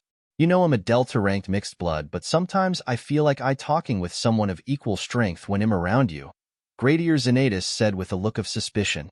Gee, I wonder why when I'm just a mere step 2 Echo-ranked mixed blood, Gustav said with a light chuckle.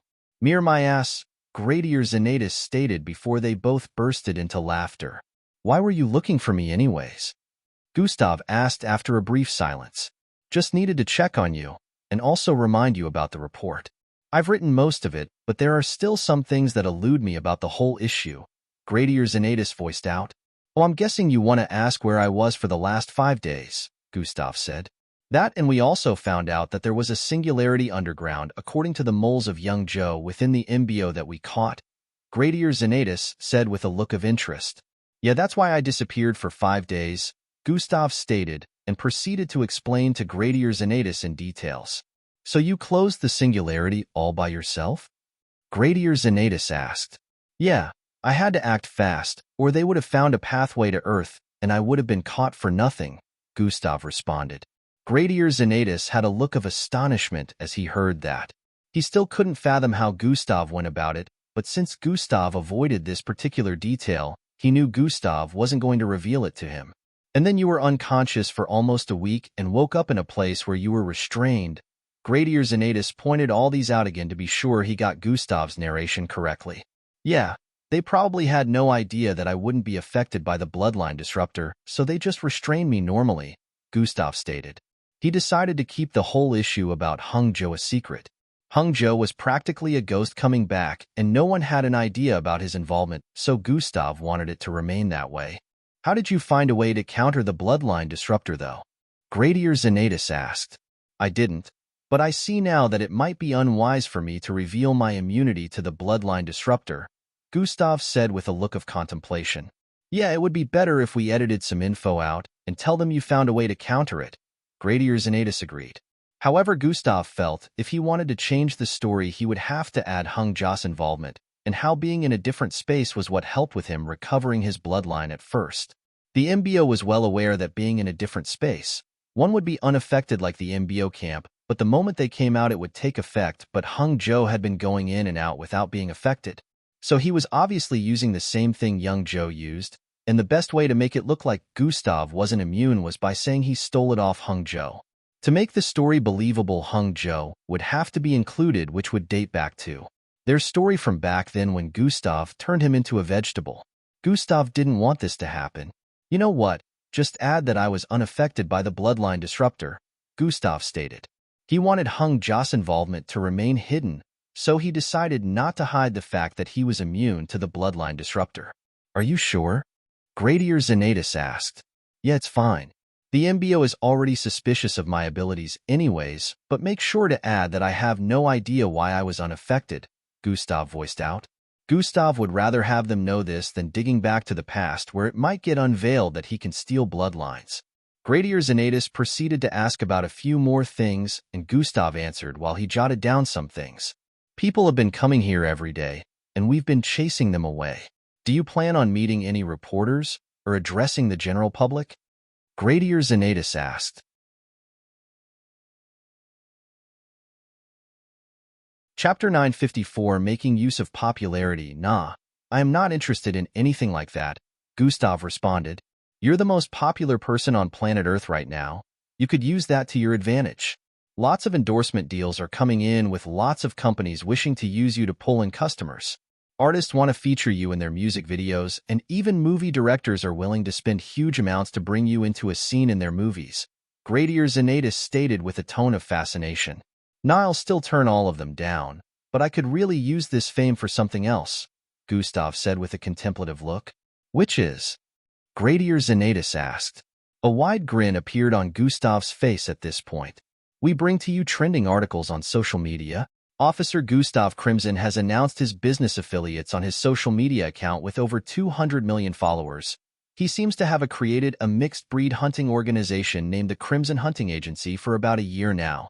They deliver the best and assorted type of mixed-breed meat, according to his recent post on social media. No one had heard from Gustav since the whole incident, and Plankton City, which was initially evacuated, had been filled with people again. Now that Gustav was just coming out with his first statement on social media, his post was trending worldwide. Gustav opened this social media account about 2 years back and barely made use of it. Now that he was checking it after a long time, he noticed tons of new followers. He had over 200 million followers at the moment, which made his social media account one of the most followed in the world. He decided to use this to promote his business affiliates and hunting agency, and his post was currently trending worldwide with multiple media channels reporting about it. Gustav couldn't help but feel gratified as he received calls from his subordinates about how tons of deals were coming in left and right. Gustav, that was a brilliant choice. Now the agency can expand to other cities. That's the plan. Sorry for troubling you with more workload. Gustav apologized. No need for apologies. I'm always going to be here to help out. My only request is you take care of my daughter very well. No worries, sir. Angie will always be safe with me, Gustav replied with a smile. After a few more seconds, he ended the call with Angie's father and went back to training. It had only been a few hours since he posted that on social media, and he was already getting gains. Being popular really had its merits if one made use of it properly. Another day went by, and only one day was left till the rewards ceremony that would be broadcasted worldwide. At this point in every part of the world, Zhou technologies were being brought down. Some angry mobs had already set fire to their buildings in a few cities. The public was well aware that young Zhou was the culprit of the past situation, so they were no longer tolerating any building that Zhou Technologies owned in their cities. Zhou Technologies stocks had fallen to a point of no return, And what once used to be the most powerful technological-based industry in the world was no longer among the greats. Now the technology industries that were behind were climbing their way up and trying to take the spot as number one since Joe Technologies had fallen. Mr. Joe just stayed out of public sight and never did a press conference or anything like that to try and clear his name. He was making plans of rebuilding and was barely disturbed because he was still stinking rich regardless of everything that was happening. Gustav was currently in the training room doing more training, but this time with Gradier Xanatus. Gradier Xanatus had taken Mississippi Amy's place for now. Gustav was sparring with him, but he was barely able to handle Gustav as Miss Amy could. Miss Amy would not remove her limiters, which would place her at the kilo rank, yet she would still be able to handle him with ease. The same couldn't be said for Gradier Xanatus, who was at the delta rank. Bang, bang, bang. The sounds of collision rang out as they exchanged attacks repeatedly. They were both not using their full strengths, but the intensity of their attacks was causing the entire space to tremble despite how much it had been fortified. Bam! One of Gustav's attacks hit Gradier Xanatus in his gut, causing both of them to separate again. That's 5-4, Gradier Xanatus voiced out as he landed a few feet away and slid backwards. Yeah, I win, Gustav said with a smile while his palm was stretched forward. Young miss really trained you well. I can't be anything other than a sparring partner to you, Gradier Xanatus voiced out with a praiseful tone. Gustav really did deserve the praise, as he had only been training for less than 3 years, yet he was already this good in combat. And maybe I can teach you a few more things about the MBO as well, Gradier Xanatus added. That's interesting. Sounds like you have something to tell me, Gustav voiced out with a look of interest. Nothing relating to a conspiracy, but I'm pretty sure you don't know how to properly use the power of your current rank, Gradier Xanatus responded. The captain rank? Gustav asked. Yes. Do you know you're entitled to a squad of 30 MBO officers underneath you? Gradier Xanatus began explaining. Usually you would have been placed under a squad after getting out of training within the MBO camp. The squad leader, which would be a captain, would handle your missions within the squad as well as training and so many other things. You would literally be answering to whoever the captain was, but you're a special case. You practically jumped rank a few times after completing those missions, so you're already beyond that stage. Gradier Xanatus paused at this point.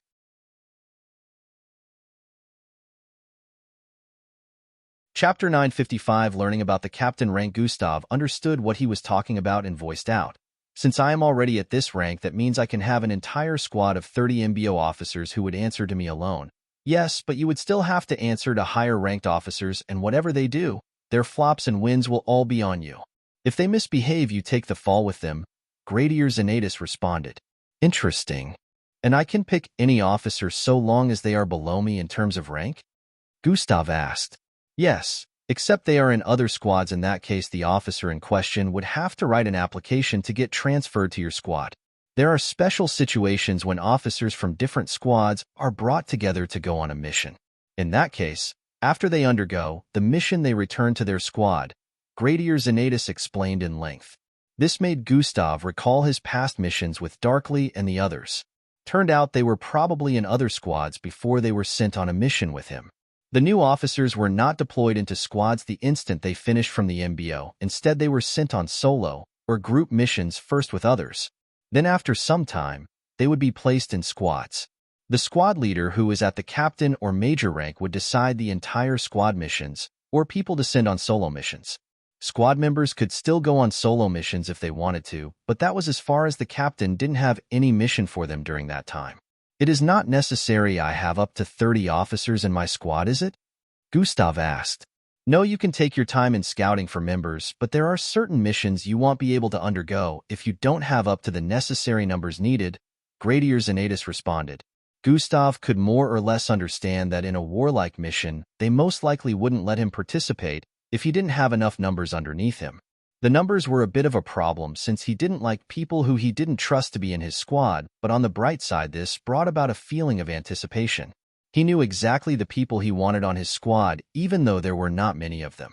After a few more minutes of talking about the MBO, both of them moved out of the training room to go and grab lunch.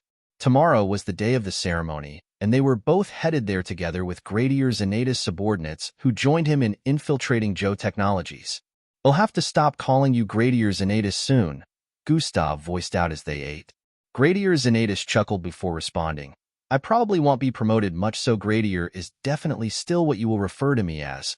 Looks to me like you might be promoted to the commander rank, Gustav added. Probably not.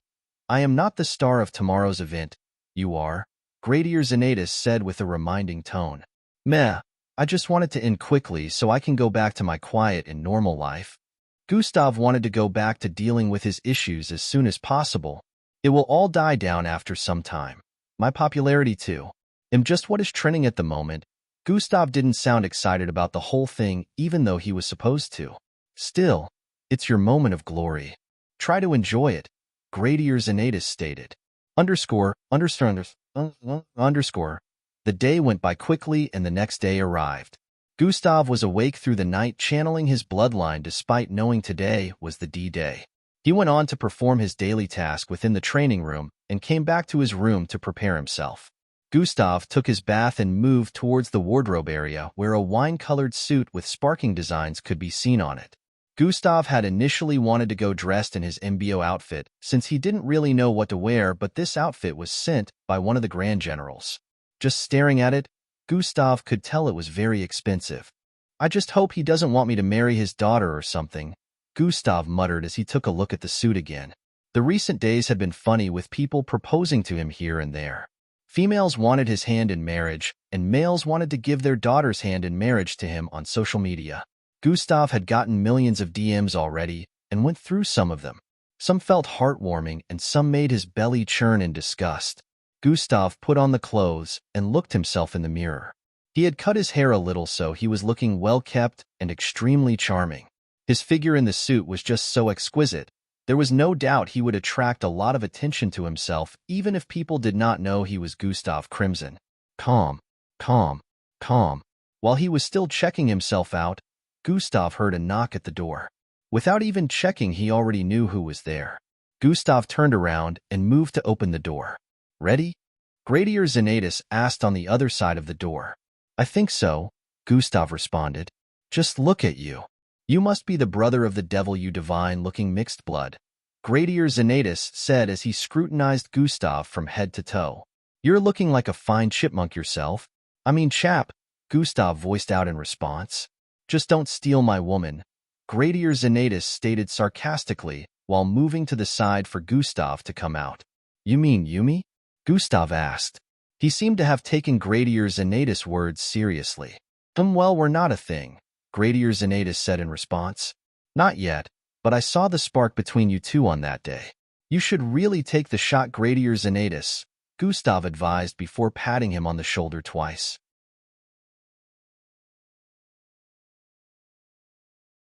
Chapter 956. Watching Gustav's moment of glory from the sidelines, this was usually the way Gradier Zanatus would pat Gustav on the shoulder, and now Gustav was doing the same to him. Someone who has no experience should not give out advice on the female gender, Gradier Zanatus chuckled as he voiced out. Who says I don't have experience? Gustav asked rhetorically before throwing a knowing smirk at Gradier Zanatus as he walked forward. Hey, what do you mean by that? Gradier Zanatus asked as he tried to catch up. He was a man over 30 years of age, and yet this kid was claiming to have more experience than him in the women's department. Minutes later, they were in a vehicle together headed to Plankton City Hall, while convoys followed them from behind. The MBO Tower was located in the middle of Plankton City, but Plankton City Hall was located in the southwest area. It only took a few minutes of driving before they arrived on the premises. The entire place was swarming with reporters and people with expensive clothing. Luxurious cars of different types were parked across the vicinity, and the massive hall could be seen a few feet ahead. It was circular like a football stadium, but was designed with a lustrous green and red color in this slightly exalted area of Plankton City. The instant they got down from the vehicle they were in, a crowd of reporters had already gathered around them. The MBO officers in the convoys got out of their vehicles and shielded Gustav and the others from the reporters crowding them. Cheers! Cheers! Loud cheers were coming from outside the premises where people who hadn't been invited were positioned.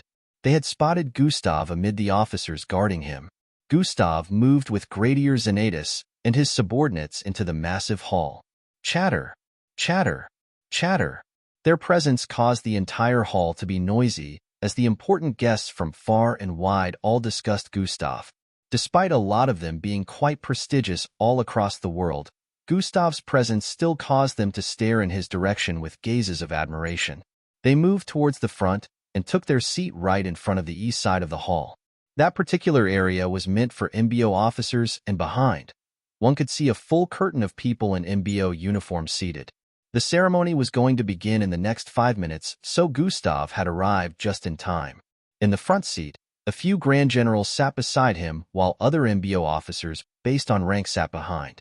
Every MBO officer present in the city was allowed to be in the ceremony, so this particular line and the next were all occupied by MBO officers. The hall was large enough to contain no less than 50,000 people, but since only a few people were invited, there would still be lots of spaces around. Besides the MBO officers, only around 100 people present here were invited. 2 out of the 4 Grand Commanders and 2 out of the 7 world leaders had arrived way earlier than Gustav and were seated in an exalted position in the east area. Gustav already recognized one of the Grand Commanders to be Great Commander Cheyenne, who he had met at the first base, while the second Grand Commander was someone he hadn't seen before. The 2 world leaders were both dressed up in white robes that had a symbol behind them. Just one of these 4 people showing up to an event could cause the entire place to turn upside down. Talk more of 4 of them being present. The 2 world leaders were referred to as Leader 7 and Leader 5. According to some talks within the background, World Leader 1 might still show up. The ceremony began after a few minutes with one of the world leaders speaking on the podium. The world was in a state of emergency and nearly suffered a catastrophic situation due to the ploy of one of our own. Multiple floating cameras circulated across the place as the event was broadcasted live to the world.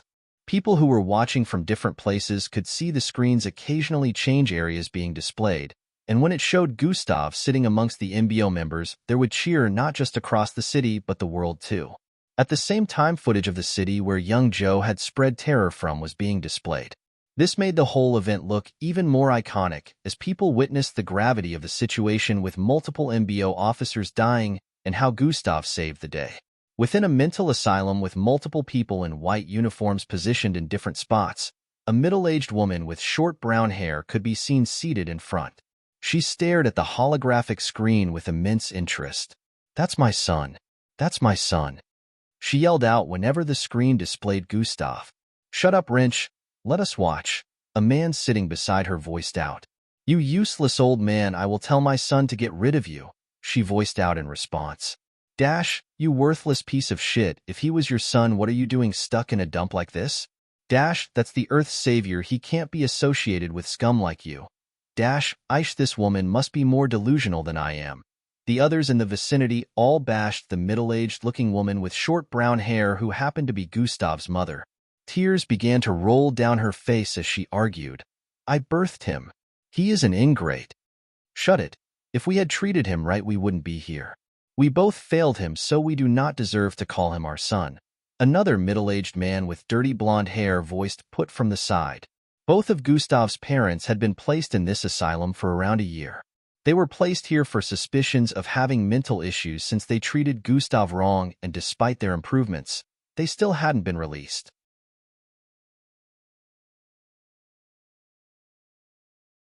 Chapter 957.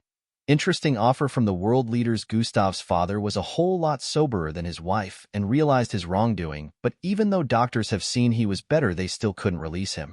They were going to spend all of eternity within this mental asylum because a higher authority had stated that those 2 were never to be released. It was like a prison for them, and they would spend all their time watching Gustav thrive without being able to bask in his glory. "Let's just watch," Gustav's father voiced out as he kept staring forward. At this point on the screen, people could be seen going on the podium one after the other. These were Gradier Zanata's subordinates who had assisted in infiltrating Joe Technologies. Yumi Zayadi, a lady in a beautiful red gown, stood up from Gradier Zanata's side after hearing her name. She moved towards the podium, and the world leader stretched out his hand to shake her before handing her a badge of honor. She received the badge of honor and took a picture with the world leader before moving to the side to stand with her other colleagues. The man who led the team himself, Gradier Zanatus, World Leader 5, voiced out. Gradier Zenatus stood to his feet and moved towards the podium as well while applause could be heard from the spectators.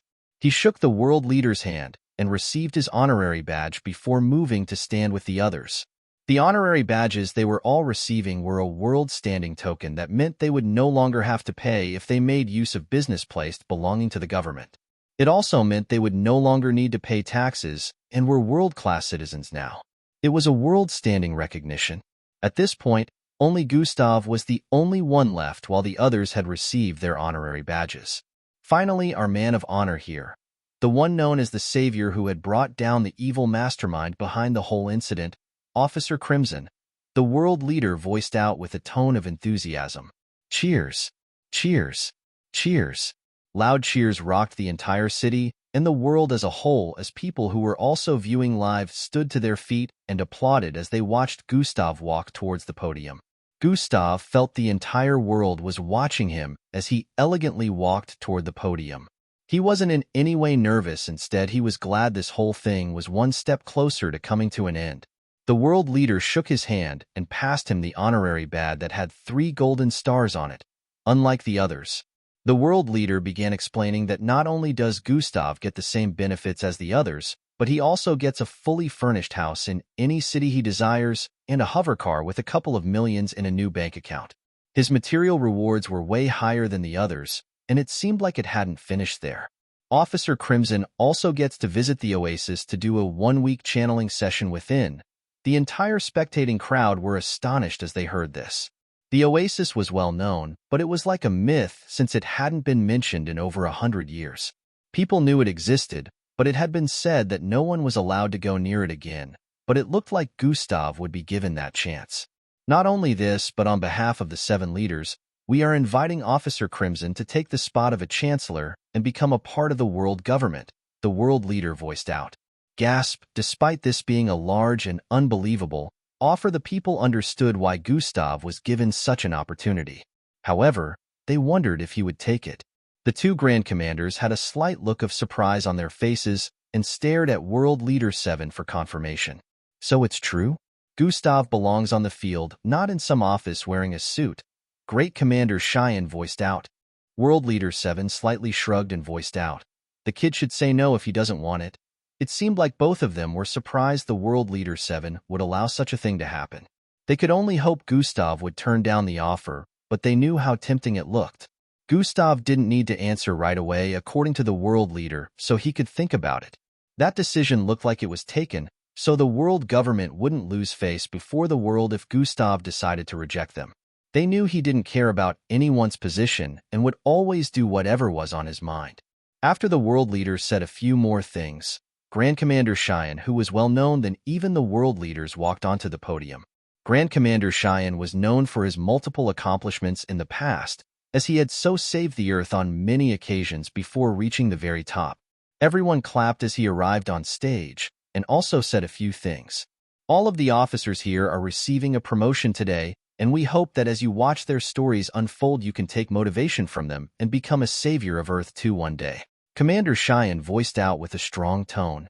The MBO was also rewarding them, as this wasn't just a reward ceremony hosted by the world government.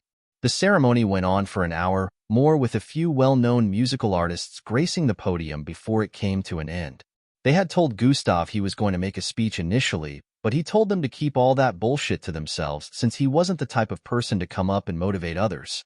During the other times when the ceremony was seeming a bit boring to Gustav, he checked his DMs on social media and noticed something interesting and decided he would act on that later.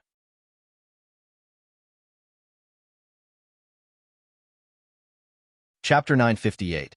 Meeting an old friend. During the other times when the ceremony was seeming a bit boring to Gustav, he checked his DMs on social media and noticed something interesting and decided he would act on that later.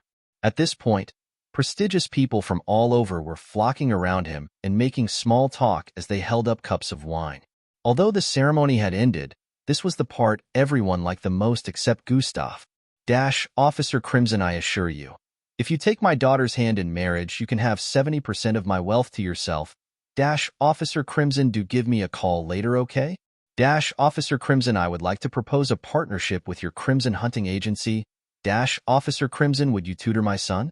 He has an A-grade bloodline and is a big fan of yours. Your accomplishments are truly outstanding, and I would like to offer you shares in my company. All sorts of invitations and proposals were thrown around as these people tried to get in Gustav's good graces. Some were worldwide known business tycoons, and some were mayors or into politics. The staggering amount of socially influential people trying to make acquaintances with Gustav was on another level. Gustav had managed to escape from their midst after all the incessant babbling had nearly driven him insane. "We meet again, Gustav Crimson." A smooth feminine voice was heard from behind him. Gustav paused his foot and turned around to stare at the owner of this familiar voice. It was a young and beautiful-looking petite lady with purple-colored hair packed in a bang. Her skin looked absolutely dazzling, and she was clad in a red and golden-colored short gown that portrayed her attractive curves. "Goddess Yusha," Gustav voiced out with a smile. "I thought you were already gone," he added. "How can I leave without saying hi to our handsome hero and savior?" Yusha responded as she closed the gap between them and wrapped her hands around Gustav. She laid her head on his chest for a few seconds as they hugged before disengaging. "You sang amazingly today," Gustav stated. "Haha, thanks. You always look dashing. Too bad I can't see you as much as I'd like to," she said with a slightly disheartened expression. This was the lady known as Goddess Yusha, who was a superstar singer known worldwide. She had been singing from a very young age and met Gustav at a party about 2 years back where they danced together. That was the first time Gustav was ever dancing with any girl, so it was a special moment for him, especially when she initiated the whole thing and even proclaimed to like him. They had since exchanged contact, and they would chat once in a while.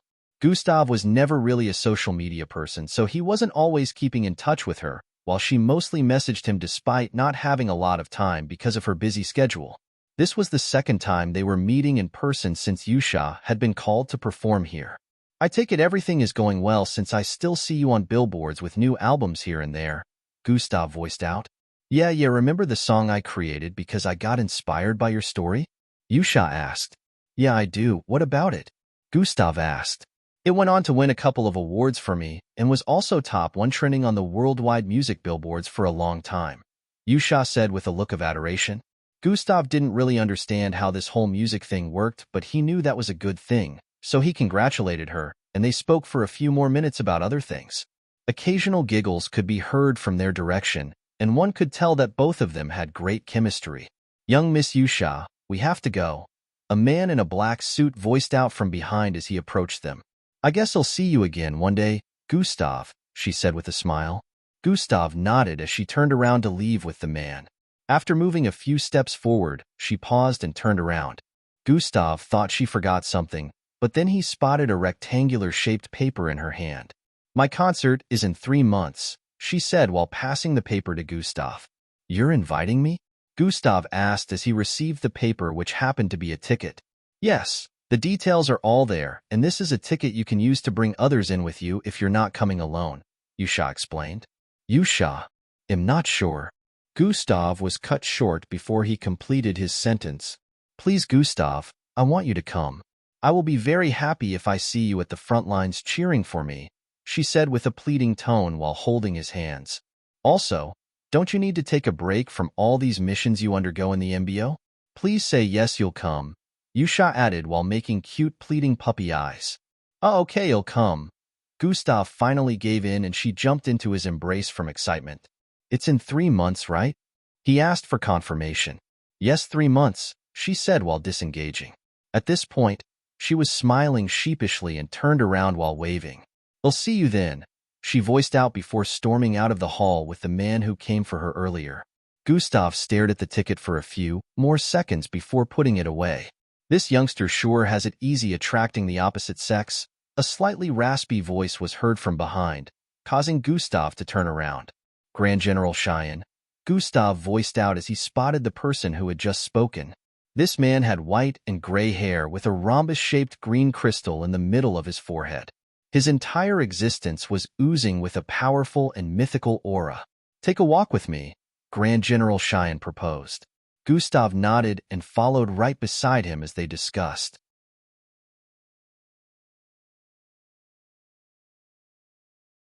Chapter 959. Meeting an old friend during the other times when the ceremony was seeming a bit boring to Gustav, he checked his DMs on social media and noticed something interesting and decided he would act on that later. At this point, prestigious people from all over were flocking around him and making small talk as they held up cups of wine. Although the ceremony had ended, this was the part everyone liked the most except Gustav. Officer Crimson, I assure you. If you take my daughter's hand in marriage, you can have 70% of my wealth to yourself. Officer Crimson, do give me a call later, okay? Officer Crimson, I would like to propose a partnership with your Crimson Hunting Agency. Officer Crimson, would you tutor my son? He has an A-grade bloodline and is a big fan of yours. Your accomplishments are truly outstanding, and I would like to offer you shares in my company. All sorts of invitations and proposals were thrown around as these people tried to get in Gustav's good graces. Some were worldwide known business tycoons, and some were mayors or into politics. The staggering amount of socially influential people trying to make acquaintances with Gustav was on another level. Gustav had managed to escape from their midst after all the incessant babbling had nearly driven him insane. We meet again, Gustav Crimson. A smooth feminine voice was heard from behind him. Gustav paused his foot and turned around to stare at the owner of this familiar voice.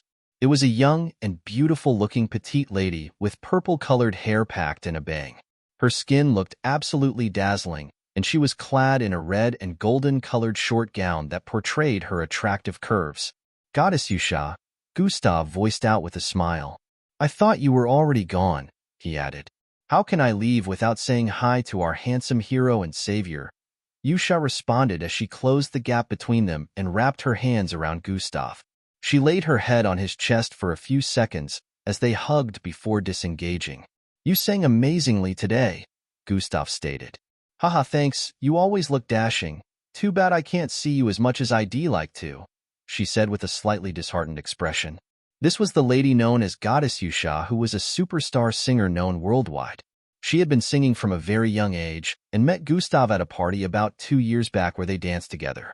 That was the first time Gustav was ever dancing with any girl, so it was a special moment for him, especially when she initiated the whole thing and even proclaimed to like him. They had since exchanged contact, and they would chat once in a while. Gustav was never really a social media person, so he wasn't always keeping in touch with her, while she mostly messaged him despite not having a lot of time because of her busy schedule. This was the second time they were meeting in person since Yusha had been called to perform here. I take it everything is going well since I still see you on billboards with new albums here and there, Gustav voiced out. Yeah, remember the song I created because I got inspired by your story? Yusha asked. Yeah, I do. What about it? Gustav asked. It went on to win a couple of awards for me and was also top 1 trending on the worldwide music billboards for a long time, Yusha said with a look of adoration. Gustav didn't really understand how this whole music thing worked, but he knew that was a good thing, so he congratulated her, and they spoke for a few more minutes about other things.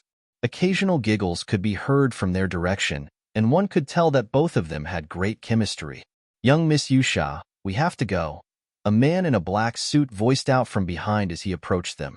I guess I'll see you again one day, Gustav, she said with a smile. Gustav nodded as she turned around to leave with the man. After moving a few steps forward, she paused and turned around. Gustav thought she forgot something, but then he spotted a rectangular-shaped paper in her hand. My concert is in 3 months, she said while passing the paper to Gustav. You're inviting me? Gustav asked as he received the paper, which happened to be a ticket. Yes, the details are all there, and this is a ticket you can use to bring others in with you if you're not coming alone, Yusha explained. Yusha, am not sure. Gustav was cut short before he completed his sentence. Please, Gustav, I want you to come. I will be very happy if I see you at the front lines cheering for me, she said with a pleading tone while holding his hands. Also, don't you need to take a break from all these missions you undergo in the MBO? Please say yes, you'll come, Yusha added while making cute pleading puppy eyes. Oh, okay, I'll come. Gustav finally gave in and she jumped into his embrace from excitement. It's in 3 months, right? He asked for confirmation. Yes, 3 months, she said while disengaging. At this point, she was smiling sheepishly and turned around while waving. I'll see you then, she voiced out before storming out of the hall with the man who came for her earlier. Gustav stared at the ticket for a few more seconds before putting it away. This youngster sure has it easy attracting the opposite sex. A slightly raspy voice was heard from behind, causing Gustav to turn around. Grand General Cheyenne, Gustav voiced out as he spotted the person who had just spoken. This man had white and gray hair with a rhombus-shaped green crystal in the middle of his forehead. His entire existence was oozing with a powerful and mythical aura. "Take a walk with me," Grand General Cheyenne proposed. Gustav nodded and followed right beside him as they discussed.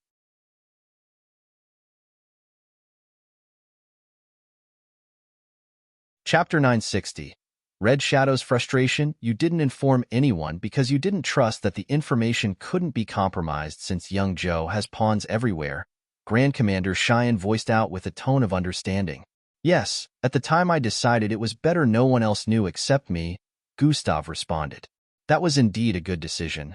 Commander Cheyenne knew at the time he would have felt differently or reacted differently to an MBO officer making such a decision, but since it happened to work out and Gustav was able to save them all, he couldn't doubt Gustav's call of judgment. "Are you going to accept the world leader's offer?" he proceeded to ask. You seem quite worried about that, old man." Gustav could already tell that this was the main reason Grand Commander Cheyenne wanted to discuss with him.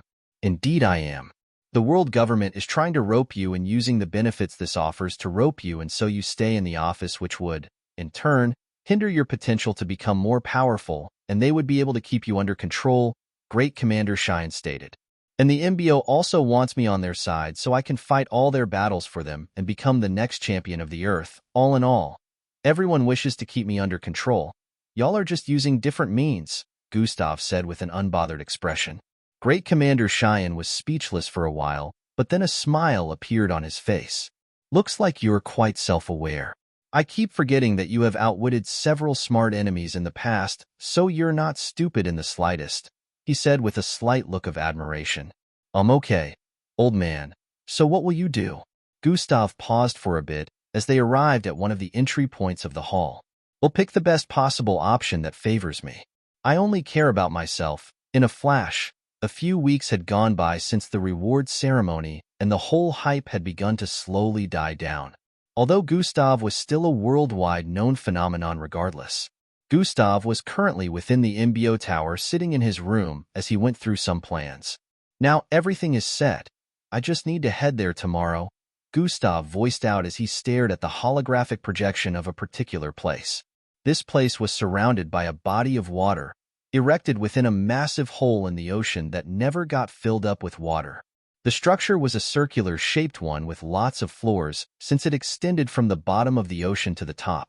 There were security protocols put in place that surrounded the entire vicinity where this structure was situated, and even mixed bloods flying around. The security was just as tight as the location where the world leaders were based, if not even tighter. This place was called the Bureau of Cities Research Center. It was a place containing every single research-related file that had been conducted on Earth. If it didn't have the original, it would have a copy unless such research was conducted privately and never registered with the government. It held knowledge dating back multiple centuries, and even those that were hidden from the general public.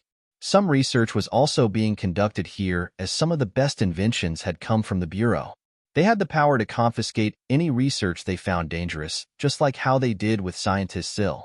Gustav was now ready to infiltrate the place in search of the rest of Scientist Sill's research to retrieve it, and he wasn't doing this the legal way. Scientist Sill had mentioned to him that he should never include him in this, as it might bring danger to him and his family.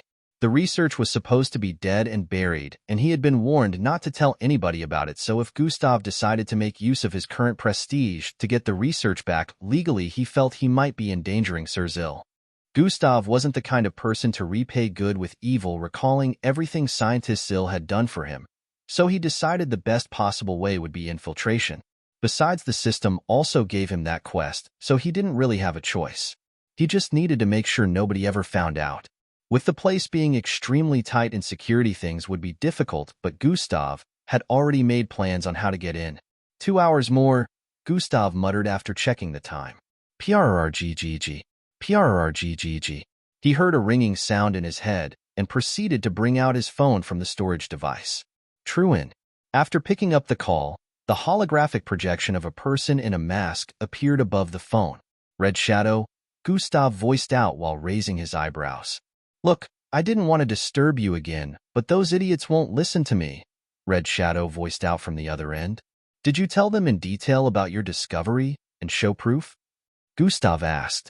I did, and those guys just sent a team over to gather the ones I found before taking them back. They don't see the larger picture despite me telling them over and over again.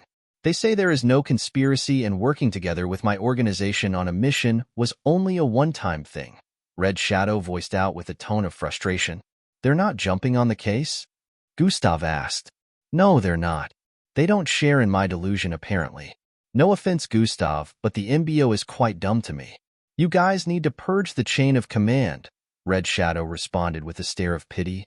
Well, I can't say you're wrong, but you gotta try to convince them, or work it on your own, Gustav stated. Can't you come help out? You're not as stupid as them. I'm sure you see the irregularities too, Red Shadow proposed. I told you before, I have something important to attend to. As much as I would like to help, I can't right now, Gustav said while shaking his head. But, I can connect you to someone who might be able to assist.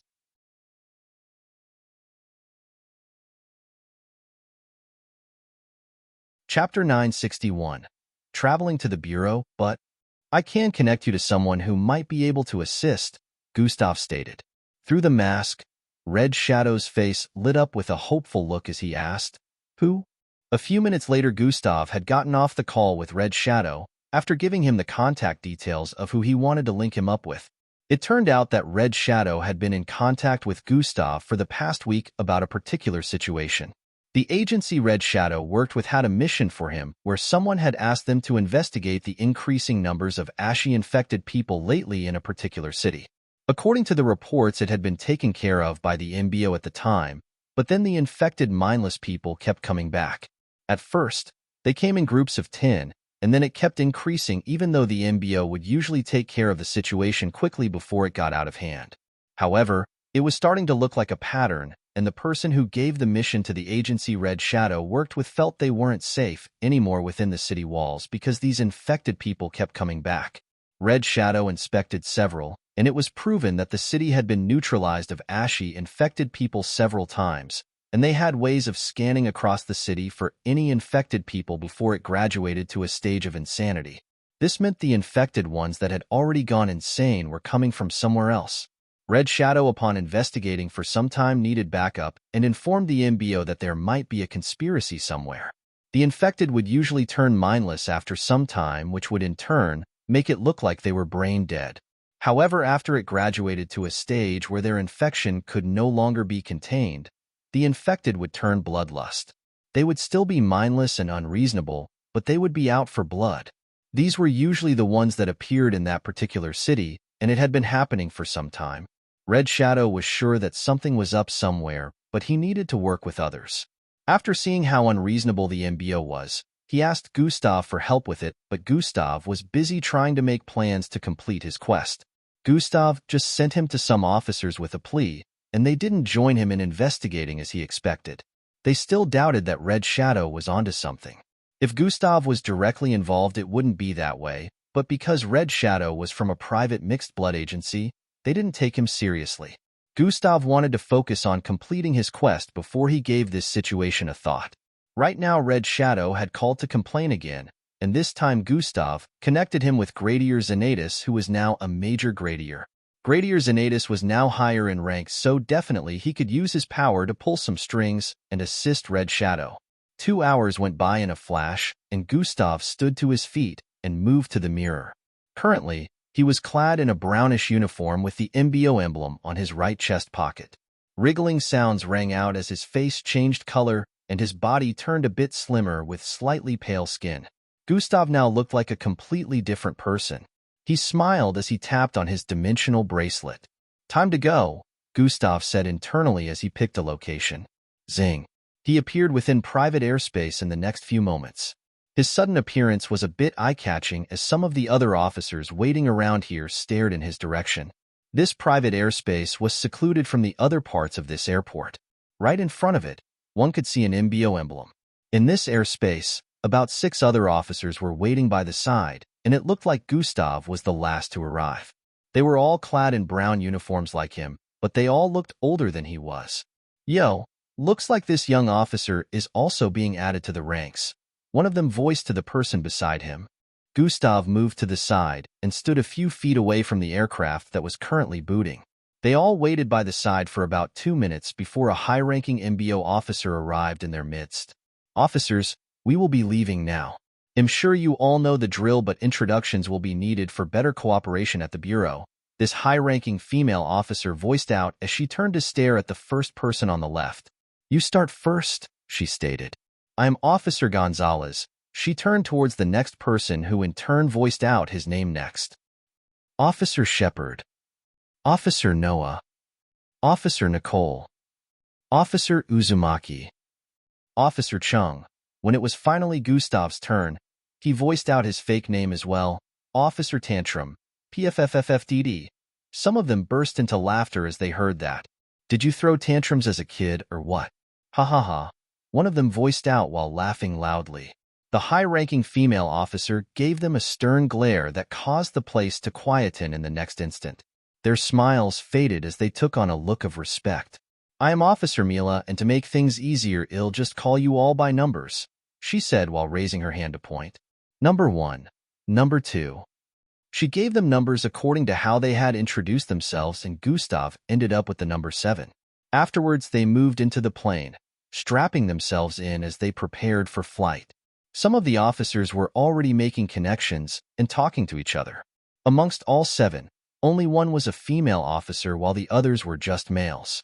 "I think we still get the chance to use gadgets, right?" "No, this is our last chance to use gadgets since we will be busy with surveillance and security when we arrive there."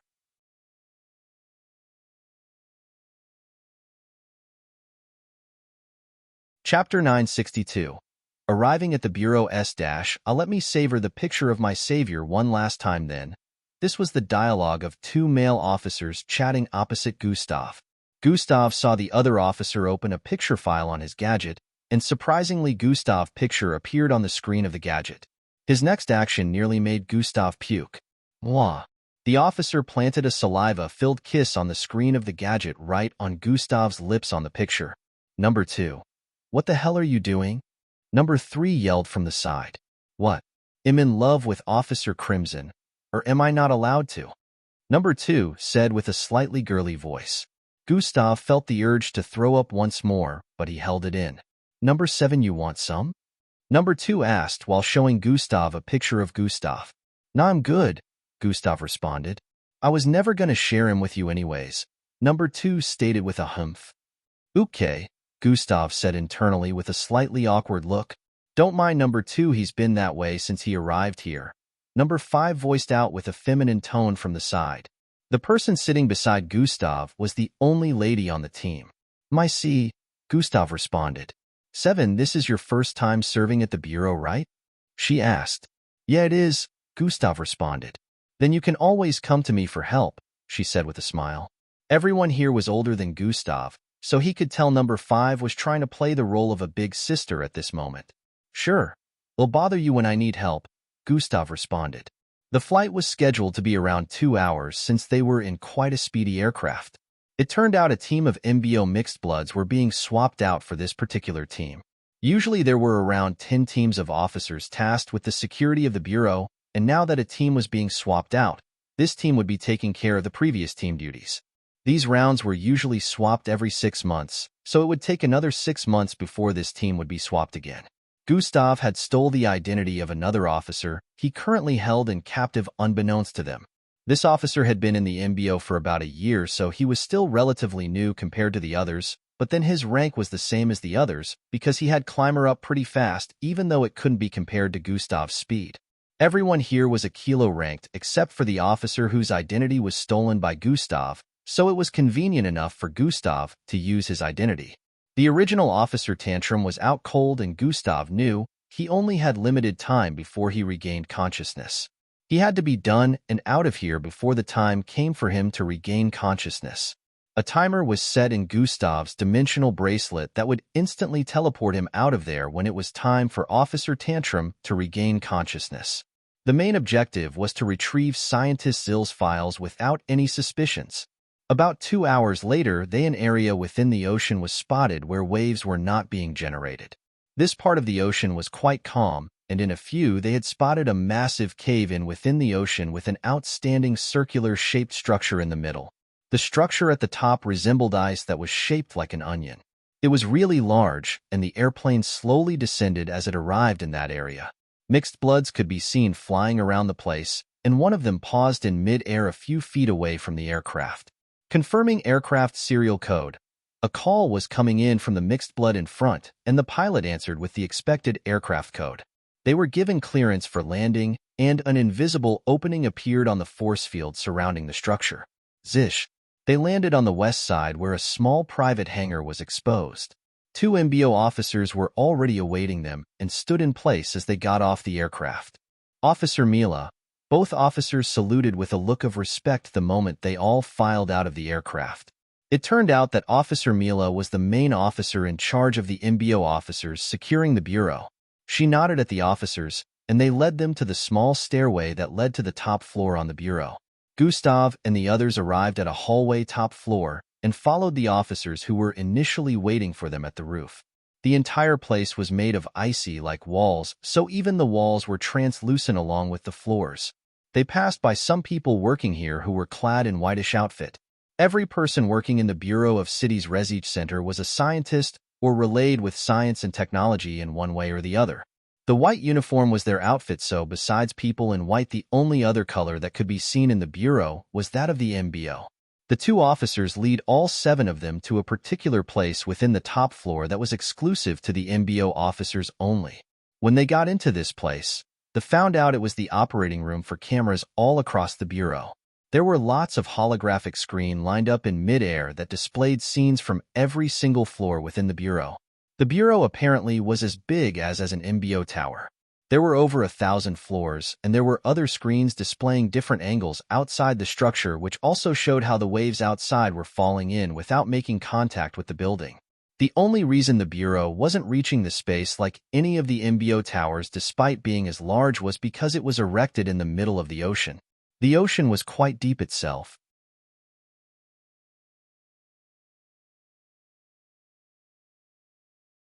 Chapter 963.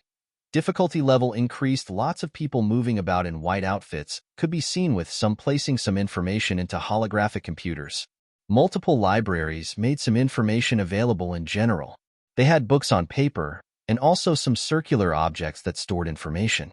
These floated in midair with tons of different categories, all visible and outlined to make things easier. There were also lots of laboratories within the Bureau. Different scientific research was being put to test because one of the works of the Bureau was to test out some new inventions they found suspicious and make sure it was safe before they would be allowed for public distribution or get access to be shown to the world. The guards began explaining to the 7 which area their team would have to cover for the next week before they swapped with another team. It had been explained initially before they were brought here how, despite the Bureau having up to 1,000 floors, they still managed to keep the place secure with just 70 MBO officers. The MBO didn't want to send too many here, which was why they sent officers who had reached this rank in the MBO, because they knew they were more effective. Gustav already knew about the Bureau being this massive, which was why he took so much time to make plans. With it having over 1,000 floors, Scientist Zill's research could be hidden anywhere. He had spent his time trying to find out exactly where it was located, but there was barely any information coming out of this place, so Gustav didn't know much. He only knew the floor which he had to go to find research that was confiscated during the same time frame as Sir Zill's. This was the highest he was able to figure out without drawing suspicions to himself, and he had decided he would use it to the best of his capabilities. He had successfully infiltrated. The next step was getting the research without arousing any suspicions or anyone figuring it out. Gustav wasn't really listening to the officers who were giving the brief info about the Bureau. Instead, he was looking around at the thousands of holographic screens in midair and the number of MBO officers seated in this control room. However, even with this, Gustav could hear them clearly and still focus on the other places his eyes were searching at the same time. His eyes closed in on one of the screens at the left corner. That's the west side of floor 627. Gustav said internally. The other screens show the different areas on floor 627. Gustav thought as he looked at the other screens lined up. There's a conference room on that same floor, so I guess it's one of the labeled no-go areas in the bureau. The guards had mentioned that some places were off-limits for them, and it was particularly the floors that had conference rooms. It looked like the government didn't want the MBO or anyone snooping in on their confidential scientific-related plans. They used the conference room every week, and there were times when a higher-up from the government would have important meetings with them relating to some new plans that would affect the public. The entire building was government property after all. Things might get a little tougher since I have to infiltrate a building off access to the officers, Gustav thought. After some time, they were shown the area they were meant to cover as the new team. Number 5 was given team leader, and she held onto the device that could be used to contact all 10 teams simultaneous if anything ever happened. The others were given communication access within the team, so they would be able to report any suspicious findings in their own area where they were supposed to watch. After a few more minutes, the team headed to the teleportation elevator that took them down to the 246th floor. They were meant to cover from the 246th floor down to the 257th floor. 5 of them would be covering 2 floors, and 1 person would be covering the last floor, while the last person would have to cover the outer perimeter of the number of floors they were given. Number 5 went on to give each person their assigned floors, and when it got to Gustav's turn, he was given the 257th floor. He was the only given 1 floor to cover while number 25 herself covered the outer perimeter. Her bloodline didn't grant her the power to fly, but the MBO had given them gadgets that made them capable of flight, so it wasn't a problem. Everyone moved to their assigned places and began their duties. When Gustav arrived on this floor, he moved about like he was supposed to watch every nook and cranny of the floor with multiple workers in white moving about the place. However, while this was going on, Gustav was making plans to infiltrate the floor he needed to. One would wonder how they would ever get a chance to take a break with the entire number of floors they were supposed to survey, but amongst the number of teams, there was a backup team that would step in after a week for each team. MBO officers at this rank and level of strength could stay up to a month without taking food, so they were required to be watchful for a week. However, they were still allowed breakfast, lunch, and dinner along with toilet breaks during the 1 week, and someone from the control room would be substituted until they were done. The MBO officers in the control room weren't amongst the team of 7. They were a separate force, and they were never swapped like the others. The only thing they weren't allowed during that time frame was sleep. Mixed bloods were quite powerful at this level, so all of these things weren't a problem. Even if they didn't get to sleep, it wouldn't be a problem.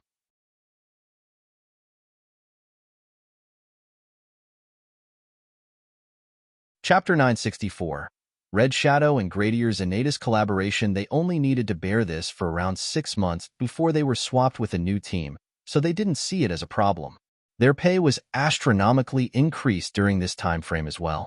Even though they didn't like getting transferred here, they appreciated the high pay. Hours into the whole thing, Gustav had already scanned every single floor in the bureau with God eyes. He had taken note of every vent, pipe, and intricate workings of the bureau.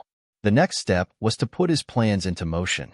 The files are in data, not in papers, Gustav said internally. Well, we already prepared for this, didn't we? The system replied in his mind. Yeah. Are you ready to fill it with different data? Gustav asked. This makes things easier. I only need to do an exchange of data. Nothing will be suspected in the slightest. You just need to get me close enough without making contact, the system voiced. How close? Gustav asked. 1 foot, the system responded. Gustav. Practically the same as making contact. Just get there, the system stated. Yeah, the problem isn't getting there. It's leaving here to there without anyone noticing I'm gone or seeing me on the floor that is restricted to MBO officers, Gustav voiced internally. Make use of those intelligent points, Gustav, the system said with a tone of ridicule. Gustav. Puta, I know what to do. It's just going to take some time. Well, we still have around 5 days before he regains consciousness, so chop be quick. Lucha's city, this was the last scene it went down. A masked man voiced out to a man in red-colored MBO uniform. It's been too long. I can't use my rewind to see where they came from, The man in the MBO uniform voiced out in response as they looked around. Currently, they were on the outskirts of a small forest area. Behind them was a small forest while in front of them was the shore of a river. The sun was already setting, and the beautiful river displayed the reflection of its wonderful glow. There was a big spot up ahead with an ash-colored stain, but besides that, the entire area looked okay. I suspected it was from Gildian City, but now I'm not so sure, the masked man voiced out. Gildian Ruin City? Why would you think so? The man in a red-colored uniform with an MBO emblem asked. Initially, the infected were coming from the west, but now I don't think so anymore because this is the south. They came in from the south with borders with Xianting City, the masked man explained. Red Shadow, you might be onto something, the officer stated with a contemplative look. What do you mean, Officer Xanatus? Red Shadow asked. Gildian is a ruined and unpopulated city with some toxic gases in the air, but it's still possible to stay there for some time if one has the right equipment or, if they are powerful enough. Gradier Xanatus began to speak while furrowing his eyebrows. Gildian City was located on the west side of the city they were currently in, which was Luchin City.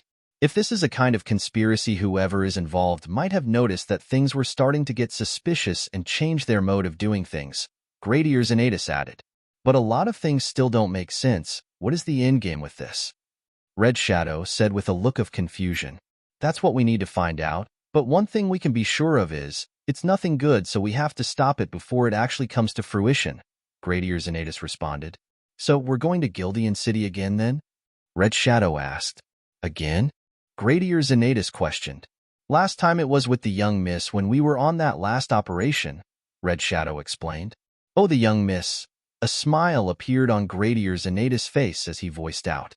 It turned out Red Shadow and Miss Amy had gone there in the last year since it was linked to their previous mission together. I hope she's okay wherever she is. Red Shadow's face could not be seen at the moment, but he was smiling under the mask as well. She'll be fine. It's her after all, Gradier Xanatus said as he turned to move towards the hover car behind. Yeah, I'm sure, Red Shadow responded as he followed after him. The Bureau of Cities Research Center - I'll wait for sure if you want me to. No, don't worry, I still need to work. - you could just take a toilet break and join me. Maybe next time. - oh come on, don't be like this. You won't die if you go out with me, you know? Okay, then I'll take a break. - yes, they'll be waiting in the center cafeteria. Gustav's discussion with the young female scientist ended this way. It had already been 3 days, and during his time here Gustav had been getting friendly with some scientists. 3 of them in particular just to fish for information he might have missed, and due to the information he had received, he made friends with one more. Amira Tabitha. This young scientist happened to be the daughter of a well-known female scientist who worked in the bureau. She was amongst the top researchers here, high up the hierarchy. Of course, Gustav's reason for getting close to her was related to his plans. Gustav didn't have to really act while using Tantrum's identity because no one here knew him in the first place, so he couldn't arouse suspicions with his personality unless he did something out of hand. Amira Tabitha, who was obviously swooned by Tantrum's charms, mixed with Gustav's suaveness, had been getting really friendly with him. They would occasionally have brief discussions every time Gustav walked by the area she was walking. From there, she had taken a liking to him, despite the short period they had known each other. At the moment, she was asking Gustav to join her for lunch, since he had not taken a break since he arrived here.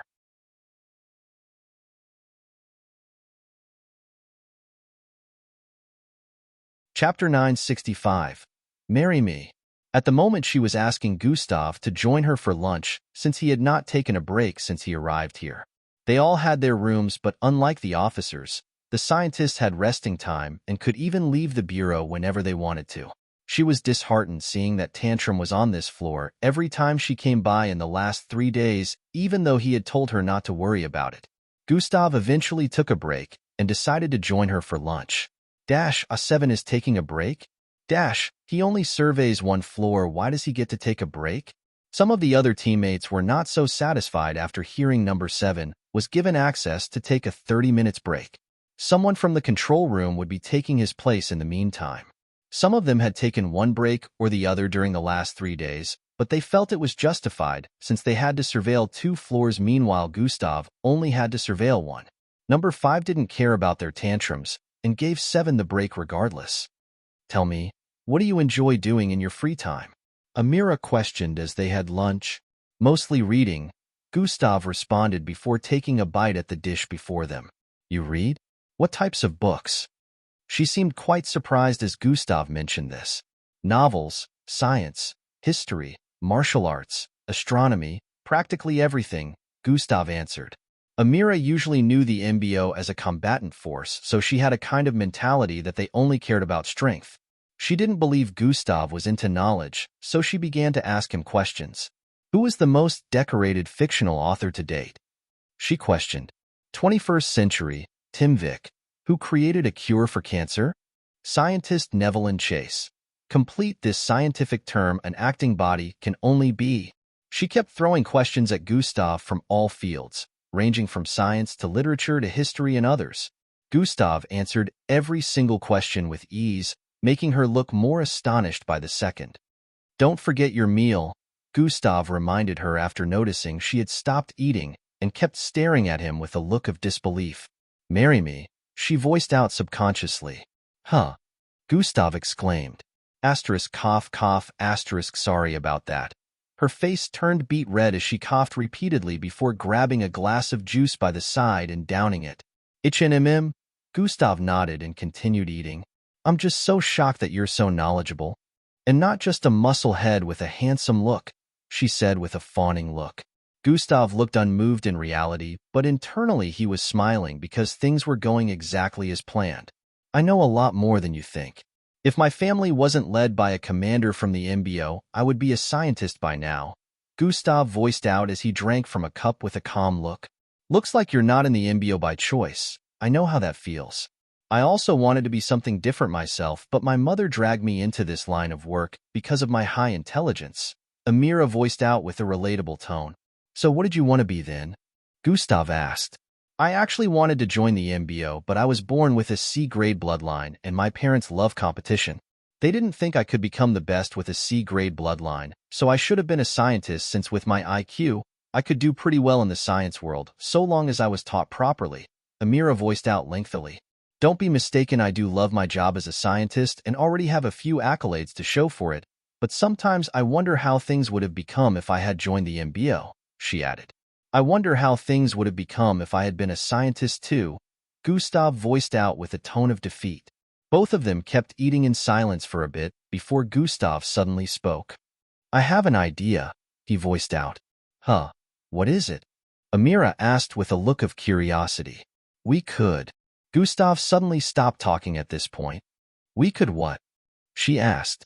Time's up, I need to get back to my post, Gustav voiced out while standing to his feet. Oh, when can we do this again? She asked. I don't know when he'll be given the chance to take a break again, so I'm not sure, Gustav said while walking away.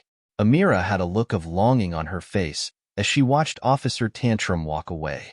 Maybe I could ask Mom to pull some strings so I can steal him away again, she said internally. Take over watching outside in the meantime. The others are not satisfied, so they want you to get a bigger duty post, Number 5 said as she arrived on the floor Gustav was patrolling. Oh, you want me to scour the perimeter? Gustav asked. Yeah, she confirmed. For how long? He questioned. For the rest of the week. Don't worry, it'll give you a smaller area to survey when our team surveillance area changes next week, she said with an expression of reassurance, thinking Number 7 was asking this because he didn't want to be given a larger area to survey. She had no idea Gustav was wailing internally as this switch potentially could ruin his plans. Gustav had no choice but to accept the switch and exited the floor. In a few minutes, Gustav was flying outside the building. Some thrusters were shooting out of his back and his feet, giving him the ability to fly without having to make use of his powers. The area outside he was meant to cover was from the 246th to the 257th floor, which was a little over 100 feet in height, but a radius covering over 3,000 feet. Each floor was just that large. There were other officers 100 feet higher and below also surveying their own area.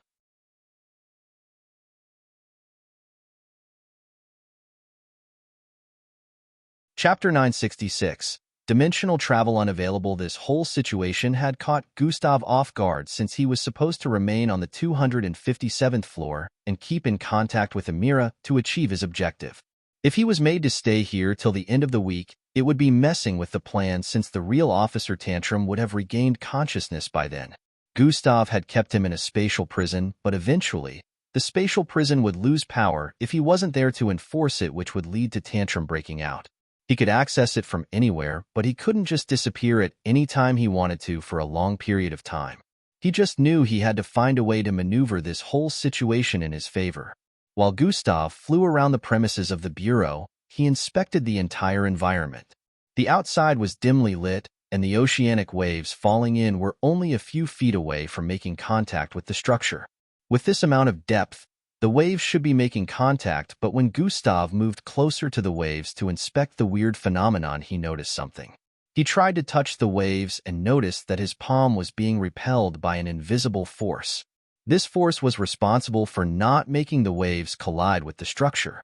Gustav activated God Eyes and looked down. At the bottom as well, there was not a single drop of water to be seen. The ground was dry. It was like the waves were being led somewhere else and couldn't penetrate the circle where the Bureau was erected. "This is quite amazing," Gustav said internally.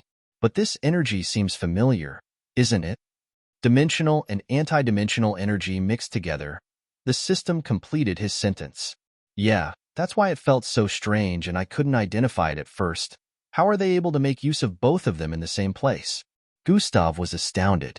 There are brilliant minds here exposed to scientific research not available to the public, so it's to be expected that you will see confusing things here, the system stated. It turns out the Bureau was gatekeeping not only scientific research but technology as well. This might also be a problem, Gustav said internally, while still placing his hand on the force that separate their area from the waves falling in. "Why? This is the purest and highest form of these opposite energies I have ever encountered." As Gustav got to this point, the system could already tell what he was thinking about. The level 7 dimensional bracelet has never been affected by dimensional disruptors. You think it would affect now? The system asked. "Only one way to find out," Gustav said internally as he prepared to make use of it. "Hey newbie, you're not supposed to be there." A voice came in from the communication channel. "Huh?" Gustav exclaimed.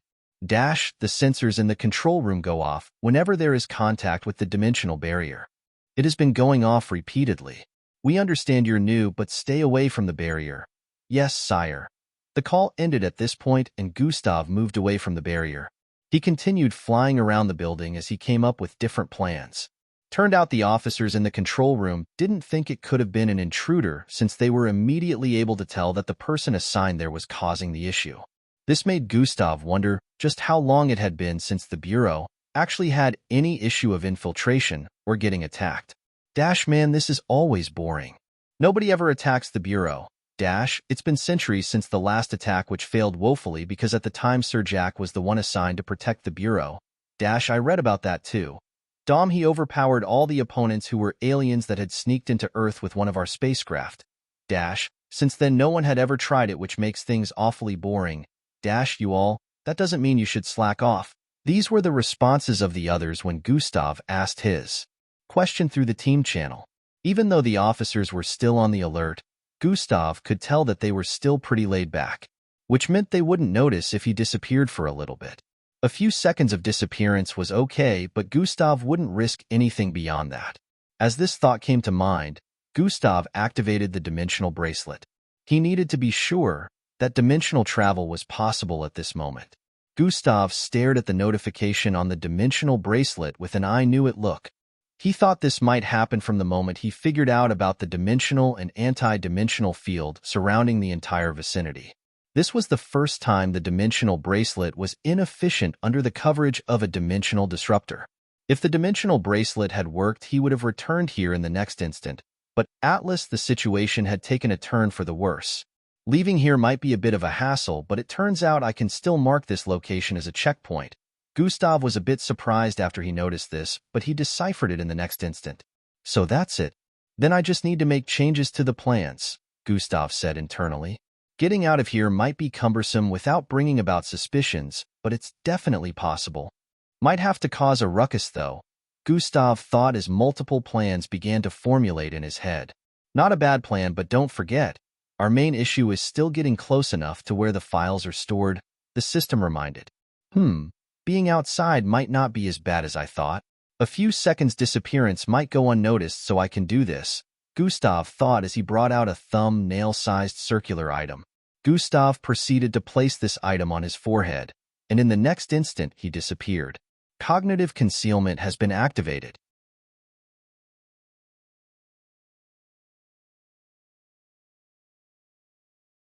Chapter 967. The situation in Gildian City South. Gustav proceeded to place this item on his forehead, and in the next instant he disappeared. Cognitive concealment has been activated. His presence also completely disappeared in the next instant, completing masking his existence. Hover has been activated. Thwash! Gustav flew upwards with intense speed, crossing more than 200 floors in an instant. Besides the winds that were generated from his flight speed, there was nothing else in the vicinity to be seen since he was currently invisible. Thwai! Gustav arrived at the west area, outside the 627th floor, and paused his ascent. God Eyes has been activated. God Eyes was so high level at the moment that even the preventive measures put in place to stop anyone from snooping was unable to stop God Eyes. Gustav's sight phased through the icy-like walls, peering right through multiple walls and hallways within. He arrived at a particular part of the floor and began looking around. There were a few workers moving about, but none of them were aware of the invisible eyes watching. Time jumps. Confiscated research area, DNA separation, bloodline implantation, multiple sex organ creation, Gustav said internally as he looked across some rooms on this floor where each had been confiscated. There were so many categories, and he wanted to find the one related to Scientist Zill's research, so it would make it easier to find when he finally managed to infiltrate this floor. 10 seconds left. The system reminded him that he only had 10 seconds left of invisibility. Gustav didn't want to make use of another invisibility tool since he had them in limited amount right now, so he had to make sure he found what he was looking for within these 10 seconds. Gustav's eyes finally closed in on an area that was labeled interdimensional travel/displacement. There was no need for a more obvious sign than that for him to figure out that this was the area he was looking for. There's at 632 confiscated research in this category. Gustav was instantly able to calculate the number of confiscated each in this vicinity. There were floating tabloid-looking items everywhere with labels on them. Gustav just had to look at the labels to find out which one exactly contained Scientist Zill's research. Number 7 report. Gustav could hear a call from their team leader the same moment he found the area. 5, 4. The system was also counting down in his mind the amount of time left till the visibility deactivated. Found it, Gustav also said internally at the same time. Southwest corner, 123th section. Gustav took note of these things before he turned around. Flyei. He flew down with immense speed and arrived back at the same spot he was earlier. 2, 1. The countdown reached 0 and Gustav reappeared. He also deactivated cognitive concealment at this point, causing his presence to return. Number 7 report. He heard number 5 call in once again after not receiving a response for about 5 seconds. Number 7 reporting. Clear. The entire environment is cool and calm. They would have to report every 1 hour about the situation of the area they were surveilling. So it was Gustav's turn to give his report after the others had given theirs. There was usually nothing, so this had been the same repeated response for a very long time. I wish something would just happen. Number 1 voiced out with a bored tone on their communication channel, with a bored tone causing everyone to start laughing. Be careful of what you wish for, Gustav said internally. Gildian City. Bang. Bang. Bang. The sounds of flesh ripping and multiple collisions rang out as a battle played out in a particular area. A massive blue illumination surrounded the right arm of a man in uniform as he threw his fist forward, causing a shockwaves to spread across the vicinity. Boom. Tens of ash-skinned-looking humans got blasted backwards as the ground caved in, and the demolished building behind got even more wrecked than earlier. On the other side, a star-shaped glowing red opening swept forward with intense speed and energy, clearing a wave of the ash-skinned-looking humans in front. Red footprints appeared all over the place as the man who was masked dashed forward and grabbed hold of a normal-looking man who was trying to escape with a box-like item in his grasp. The entire vicinity was filled with a purplish fog and desecrated buildings. Tons and tons of collapsed buildings could be seen, and it was obvious that this city was no longer in use. "Let's go," Red Shadow yelled out as he turned around and dashed forward again. Fwyi. A bunch of these ashy-skinned humans landed exactly where he was standing initially as an ashy fog spread out. Gradier Xanatus, who was about 100 feet towards the left, leapt away from his position towards Red Shadow. Bunch of massive ashy hands slammed upon the place he was standing earlier, and hundreds of ashy-skinned humans could be seen charging towards the direction he leapt in. Red Shadow opened a flower-shaped portal in front and jumped in. Gradier Xanatus jumped in after him, and it closed up before any of the ash-skinned humans got to it. Sounds of screeching rang out as they arrived at the initial position of the assailants and were unable to spot them again. They all had bloodshot eyes as they charged forward with intensity, all having one unique look or the other. Some were massive, others were slim, and had differences in abilities except for their skin color, which happened to be the same. Hundreds of these creatures with similar skin color could be seen teeming across the vicinity. They all stared in one direction within this purplish fog enshrouded, decimated city and began to charge forward in unison. Bang!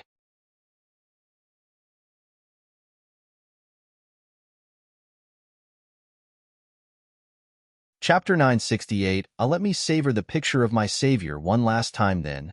This was the dialogue of two male officers chatting opposite Gustav. Gustav saw the other officer open a picture file on his gadget, and surprisingly Gustav's picture appeared on the screen of the gadget. His next action nearly made Gustav puke. Mwah. The officer planted a saliva-filled kiss on the screen of the gadget right on Gustav's lips on the picture. Number 2. What the hell are you doing? Number 3 yelled from the side. What? Am in love with Officer Crimson, or am I not allowed to? Number 2 said with a slightly girly voice.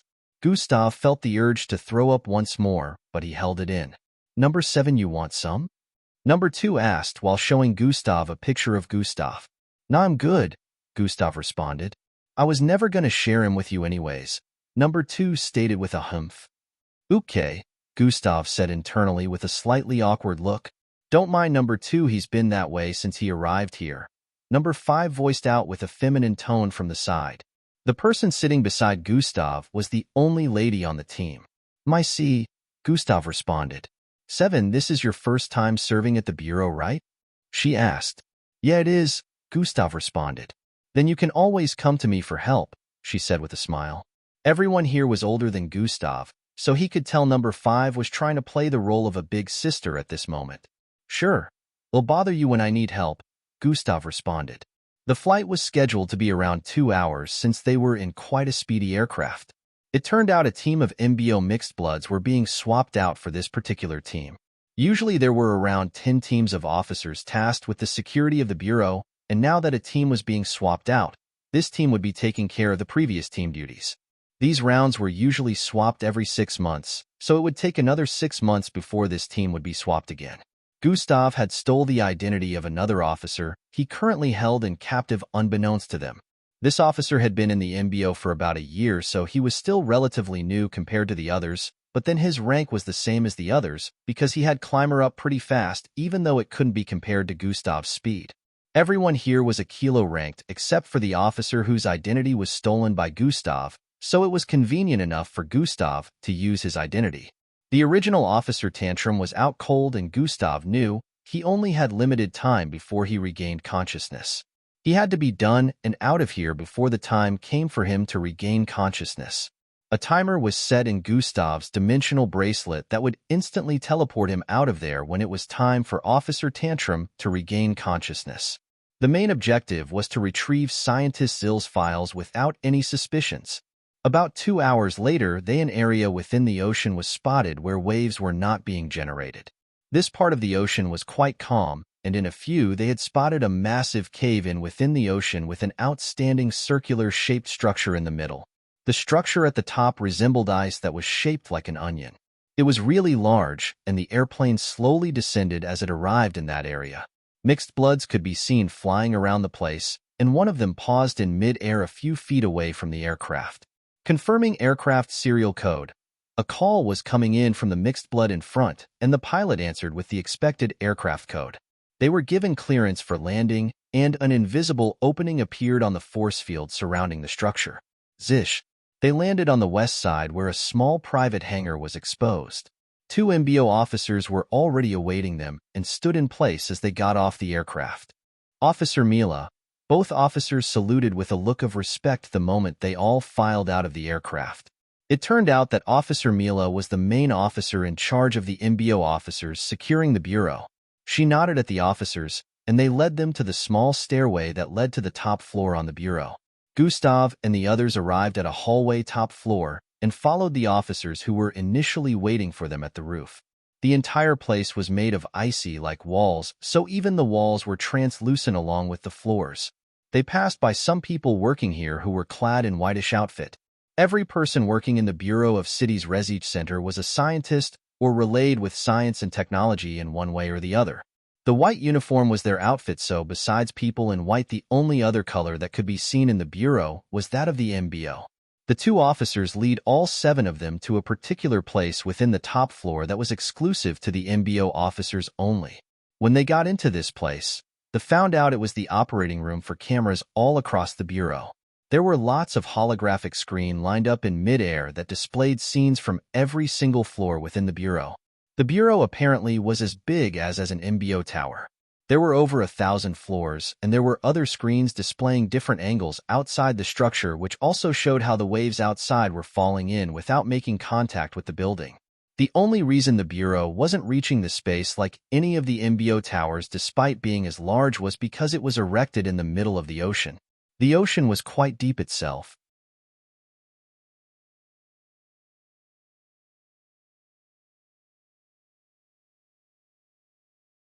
Chapter 969. Emergency in Luch's City. Tell us what is going on? Gradier Zanatus instantly began questioning as he stood in front of this man. During the last 3 days, Gradier Zanatus and Red Shadow had spent this time scouring Gildian City that had been destroyed a long time ago. The city was not conducive for anyone to stay within, so it took quite the time for them to spot a particular area that was suspicious. Before this, they had been tracking numerous footprints that they had spotted across the grounds of different areas in the decimated city. After getting to the area where the footprints were headed, they spotted hundreds of ashy, infected people gathered together. It was unknown how such a situation came to be, but it was obvious that the infected were gathered together in this place for a reason. There was definitely a motive, but Gradier Zanatus and Red Shadow had enough knowledge about the ashy infected to understand that they couldn't question them. The ashy infected people were incapable of holding a conversation, so they had to figure out why they were gathered here another way. They inspected the area subtly without letting the infected sight them and found out that there was a normal person somewhere around that place. When the infection had gotten to this stage, they knew the infected would attack anything living, so they didn't understand why the person within was alive and well. It took another time of inspection and contemplation before they decided to go on the offensive. They tried infiltrating the area and were attacked from all sides by the infected. While they were trying to fend off the attacks, they spotted this man coming out from an underground shelter with a box. The man still wasn't affected by all the ruckus, and the infected didn't try to attack him. They even tried to protect him, as mindless as they were. Now they had managed to catch him and bring him here. The man laying on the ground had a rabbit ear and a short scar on his chin area. However, even though he looked a little different from a normal human, he didn't have a bloodline. Gradier Zanatus and Red Shadow couldn't sense a bloodline from him. There's no point even if I tell you anything now, the man voiced out with a terrified but ominous tone. You're too late. The plans are already in motion, he added. We don't have time for this. Tell us what you did. Gradier Zanatus stated as he moved closer to the man with his eyes glowing a strange blue color. What I did? If it's not comparable to what the others did, you all are getting what is coming to you. The man voiced out before tapping on his breast pocket area. Boom. His head exploded in the next instant, dyeing the entire place in blood and gore. The technological nose mask he was putting on earlier also got blasted into pieces. Gradier Zanatus and Red Shadow had not expected this development. They weren't able to do anything about this, which brought a look of frustration to their faces. He was a pure Slarkov, Gradier Zanatus voiced out with a look of concern. Whatever is happening, it looks like he wasn't alone in this, Red Shadow voiced out. I just made an emergency call to the MBO. The horde of infected we just battled must be wiped out before they spread out to the cities. Gradier Zenatus stated before turning to the side to stare at the brownish box-like item on the ground. Let's check out this box. We might be able to get a clue from there, he added as he moved towards the box to open it. Red Shadow squatted in front as the box opened up and they spotted a massive conical flask-like object sealed at the top. Is this what I think it is? Red Shadow voiced out as Gradier Zenatus brought the tool out of the box. At the same time they were inspecting the contents of this box, a loud alarm rang out in this part of the city, along with the winds blowing across ominous screams. Gradier Zenatus and Red Shadow stared at each other with looks of wariness before they both leapt across the sky towards the source of the alarm with the box in Gradier Zenatus' hands. Number 7. They asked for you to command the 257th floor. Huh? Who did? Gustav asked with a confused expression. Someone with status in the bureau, I guess. They must have their eyes on you, cause they specifically asked for you to be the one to man floor 257 in the meantime. Numb 5 voiced through the team channel. You looks like number 7 has been pulling chicks during our few days here. Number 7 the woman slayer. Do link us up when you get a sugar mummy. The other teammates voiced out through the channel with sarcastic tones. Gustav was a little surprised about this development, but he already knew who was behind this. All right, Gustav answered through the communication channel and got ready to switch with number 5 again. This new situation made things easier for Gustav, as he felt he could still make the earlier plan work instead of going through extreme measures for the new one. It was already the 4th day, and Gustav knew only tomorrow was left for him before the real Officer Tantrum regained consciousness. He didn't want to waste any more time in getting the research. Few minutes later, Gustav was on the 257th floor on surveillance once more. He had only been here for a short time when he bumped into Amira. Amira smiled at him as she spotted him while walking through a corridor. Did you? Gustav was about to ask when she cut him off. Yes, I pulled some strings to have them bring you back to this floor, she stated. Why? Gustav asked. Because. Amira's face turned beet red as a thought appeared in her mind. We didn't get to finish our previous conversation. Can you join me for lunch again today? She asked.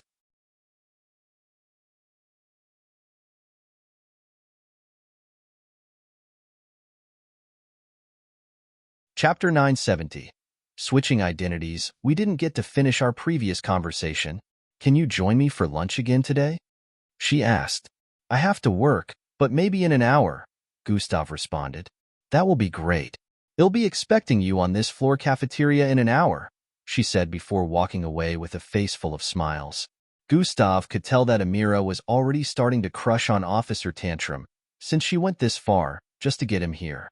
This was the best outcome for Gustav, as he could push his next plan forward and get this over with. So you were saying something the other time, Amira voiced out with a cutlery in her grasp. Remind me, Gustav said before taking a small bite of food. You said you had an idea. She responded with a look of curiosity. I don't recall, Gustav stated before gobbling on another piece of meat. Oh, come on, don't play dumb now, she said with a look of curiosity and desire. She was hoping whatever Gustav had in mind would help them get closer because she was really starting to like him. This made her curiosity even more heightened. Oh, that? It's nothing. Pfft. Gustav laughed a little as he took a glass of juice. Please don't hold back.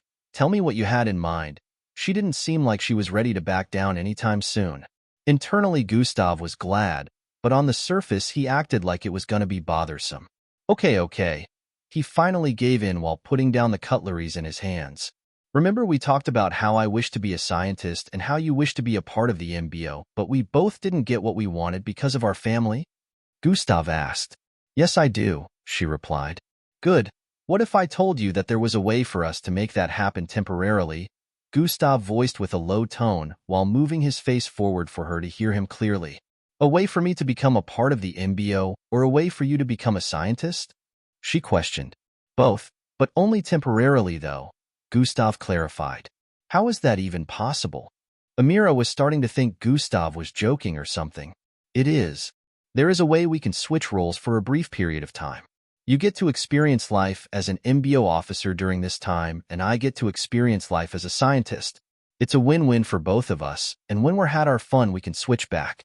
No one will ever know, Gustav explained in a low tone. I'm still missing the part of how this is even going to be a possibility in the first place, Amira voiced out with a disbelieving look. Gustav smiled before responding, just meet me in my room at 12 midnight if you're interested. I'll explain more if you show up. After saying this, he stood to his feet and headed out of the cafeteria. Amira sat in place with a bewildered and contemplative look as she digested everything Gustav had said here today. Can he truly make it happen? This was the thought that mostly ran through her mind as she sat there. Gustav went on to continue his work, surveilling the floor for the rest of the day. In a flash, midnight had arrived and Gustav took another break, saying he was headed for the bathroom to clean himself up. He just gave a little excuse about someone spilling something on him. Instead, Gustav headed to his room, which was on the 724th floor. Half of this particular floor was the area of accommodation for MBO officers. Gustav was able to avoid the eye of the officers around here and head for his room. Since it was his room, he got instant access once he arrived before it and went in to sit. All he had to do now was wait. He was hoping Amira would take the bait, but if she didn't, he would have to initiate Plan B since only tomorrow was left. Calm, calm, calm. Gustav heaved a sigh of relief as he heard the knock on his door. He opened it, and a beautiful slim lady walked in. I'm interested, Amira voiced out the instant she got in. Obviously, if not you wouldn't be here, Gustav said with a smile. How we even going to make this work? What if we get figured out? My mom would really be disappointed and you might get fired. She began prancing about the room as she voiced out. Relax, okay, Gustav said as he placed his hands on her shoulders to stop her from moving about. Listen to me, he began explaining. About 30 minutes later, Amira was questioning Gustav about a few things with a relatively calmer expression. So I don't have to do much? Nothing ever happens around here, and you should know since you've been here for way longer than I have. That's quite easy. Of course, you get to move about in an MBO uniform, possess technological tools you can use on a whim and radio communication with a team. You could even fly while surveilling outside, a perk unavailable to scientists. If this works, it's gonna be fun. Amira and Gustav conversed with excited expressions. Do I get access to every floor with your identity? Gustav asked. Of course you do. But most times I'm seen on the 257th floor, and you also gotta avoid my mother because I already avoid her a lot, so it would be suspicious if you didn't. She advised Gustav on things not to do while using her identity. All right, it's time, Gustav said after they had both given each other enough advice about the new identity they would be taking. Amira placed her hand on the hem of her tank top, trying to pull it off. What are you doing? Gustav asked her. We don't need to get naked for it to work? She inquired.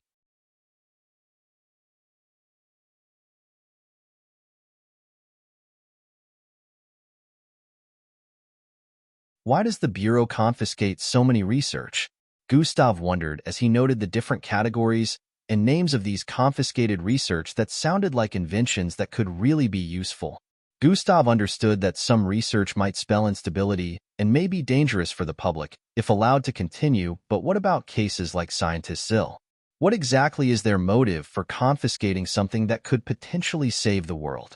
Gustav questioned internally because it didn't make sense to him. They should be funding his research so he could find out more about this subject, but they did the opposite. Gustav was intellectual enough to know that scientist Zill wasn't the only person this had happened to, so he was sure not every research here was dangerous or unstable. The government was just trying to stop it from being furthered. They'll dig into that later when I have the time, Gustav decided as he arrived in front of a section. Interdimensional travel/displacement. Gustav walked in the midst of this category as his eyes swept across the place. He knew exactly where he was going, but he was taking note of these other researches that had been confiscated. He noticed that the name of some had a kind of semblance to that of scientist Zill's, but still seemed quite different.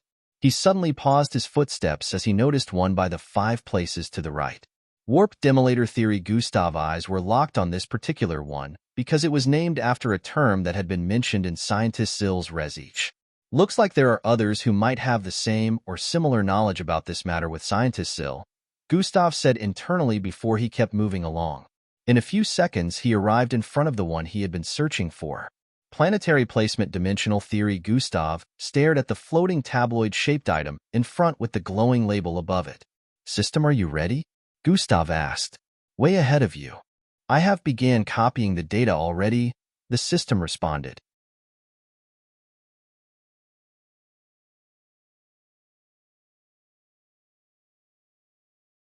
Chapter 972. Gathering even more data. Good, Gustav said internally as he stood in place waiting for the system to copy the data completely. According to the system, despite the large amount of data computed within, it would only take a minute. Data successfully copied. The system gave him feedback before long, causing Gustav's eyes to lit up with a gratified look. Is there room to copy one more?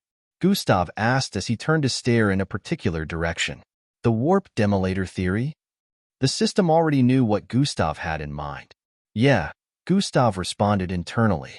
There are at least 4 more res each in this category with lots of similarities to scientists' ill research. Should I just copy them all? The system inquired. Yes, we need every bit of information we can get. Who knows if any of them might end up being useful, Gustav said internally. All right then, I will company. While the system was speaking, Gustav sensed someone coming from up ahead. He moved to the side and spotted another scientist coming from up ahead. Gustav knew not to react suspiciously, so he acted like he was inspecting the data in front of him. Young Miss Amira? The person coming from up ahead voiced out as he closed in the distance. He had curly hair and looked no older than 30 with a slightly tanned skin. She's really popular amongst these guys. Gustav nearly face-bombed. It seemed like Amira could not go anywhere without being recognized by the others around here. Hey Arjun, Gustav voiced out with a soft tone as he waved and smiled. It's truly you. I'm surprised to see you on this floor, Scientist Arjun stated. Gustav was able to tell his name because he saw right through the scientist's pocket where his name tag was kept. Amira did mention to him that she was rarely ever seen on other floors, which was the reason for Scientist Arjun's surprised expression. Haha, I just came here to check out some interesting dimensional research, Gustav responded with a light chuckle. Oh, I remember this one. Your mother was adamant on us making more research on it after we confiscated it, Scientist Arjun stated with a reminiscing tone. She was? Gustav voiced out. Yes, so we ended up conducting investigations based on the findings of the scientist who originally started the research, Scientist Arjun responded. So how did it go? Did you guys end up finding out more?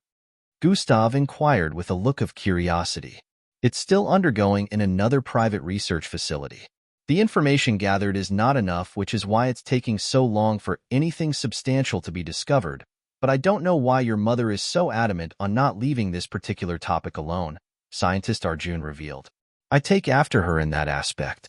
Once I am interested in a subject, I don't back down till I uncover everything I need to, Gustav said with a smile. Truly, that is a trait of your mother's, haha, Scientist Arjun voiced out before walking away. Nice chatting with you, young miss. Should you need any help, don't hesitate to come ask. His voice trailed off the further away he got. The short dialogue had left Gustav with a lot of thoughts. He wasn't surprised that there were other private facilities owned by the government where they conducted some experiments based on some of the research here. He just didn't think they were doing anything about this particular one. From the looks of things, they still wanted to sweep the theories to one side, but Amira's mother still wanted them to keep researching about this. I might need to have a discussion with her mom, Gustav thought as he moved closer to the next data he wanted the system to copy. Within an area with green-colored winds blowing about, a 59 kid could be seen moving forward. The skies were made of waves. It was a massive body of water, and weird-looking creatures could be seen swimming in it, while the ground was made of weird-looking cubes that made walking a bit difficult. Up ahead, within a swirling wave of green wind, armor-like vest could be seen floating. The cubes surrounding that vicinity were all red in color, and the armor-like vest kept sending out a weird discharge of energy. The more the curly black-haired kid closed in on the area of the vest, the intense the energy became. It's worse than I expected, Indrik voiced out as he slowly moved forward. With every step his foot sank into the cubes, making it a big difficulty to tread forward faster. However, Indrik was not looking to be fast. He knew he had to tread softly, so this speed was not a problem for him. As he reached a proximity of 900 feet from the vest, he could see the vicinity clearer. The red cubes on the ground surrounding that area were not originally red. The stench permeating the green-colored air was one that Indrik was already familiar with. Blood, he muttered underneath his breath as he stepped into the circle of red cubes on the ground surrounding the vest. His boots were already getting sticky from the blood-soaked cube area as he took steps forward. The most insane part about all this was that the area of cubes drenched in blood surrounded a radius of more than 3,000 feet, which would make one wonder just how many people or creatures died here. But the most baffling part was, there were no bodies in the vicinity or any signs of corpses. The whole place was just drenched in blood from an unknown source. However, Indrik was about to find out why this whole place was drenched in blood. Skreek! Indrik had only taken 3 steps forward on this blood-soaked cube's ground when loud screeches were heard from above. Ugh! He groaned in pain as the sound reverberated loudly across the vicinity. The instant Indrik looked up, his eyes widened in shock.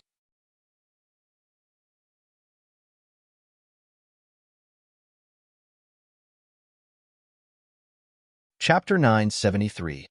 Indrik's situation ugh. He groaned in pain as the sound reverberated loudly across the vicinity. The instant Indrik looked up, his eyes widened in shock. The gigantic jaws of an unknown creature was descending from above the sky waters with wide open mouth. The pressure it exhibited was so immense and powerful Indrik found himself unable to move an inch forward. Each teeth of this creature was as massive in length as a 3-story building, with some being pointed at the tip and others being straight, but it was obvious they were extremely sharp. The instant the creature shut its jaws, a person would be grinded to meat paste. It was enough for their bodies to disappear completely. However, this explained the blood. Indrik gritted his teeth as the creature dropping from above with speed was only a few feet from reaching his head level, whereas he was unable to move a muscle.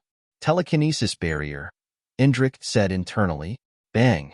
The creature suddenly slammed heavily into an invisible barrier that stopped it from descending further down.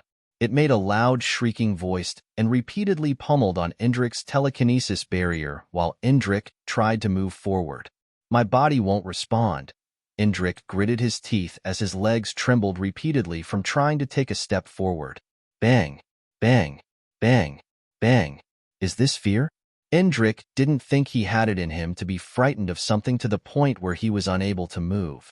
It's a paralyzing energy the Yokias emit when going for their prey. A green on his forehead began beeping as this voice rang out. That makes sense. How do I get rid of it? Indrik inquired.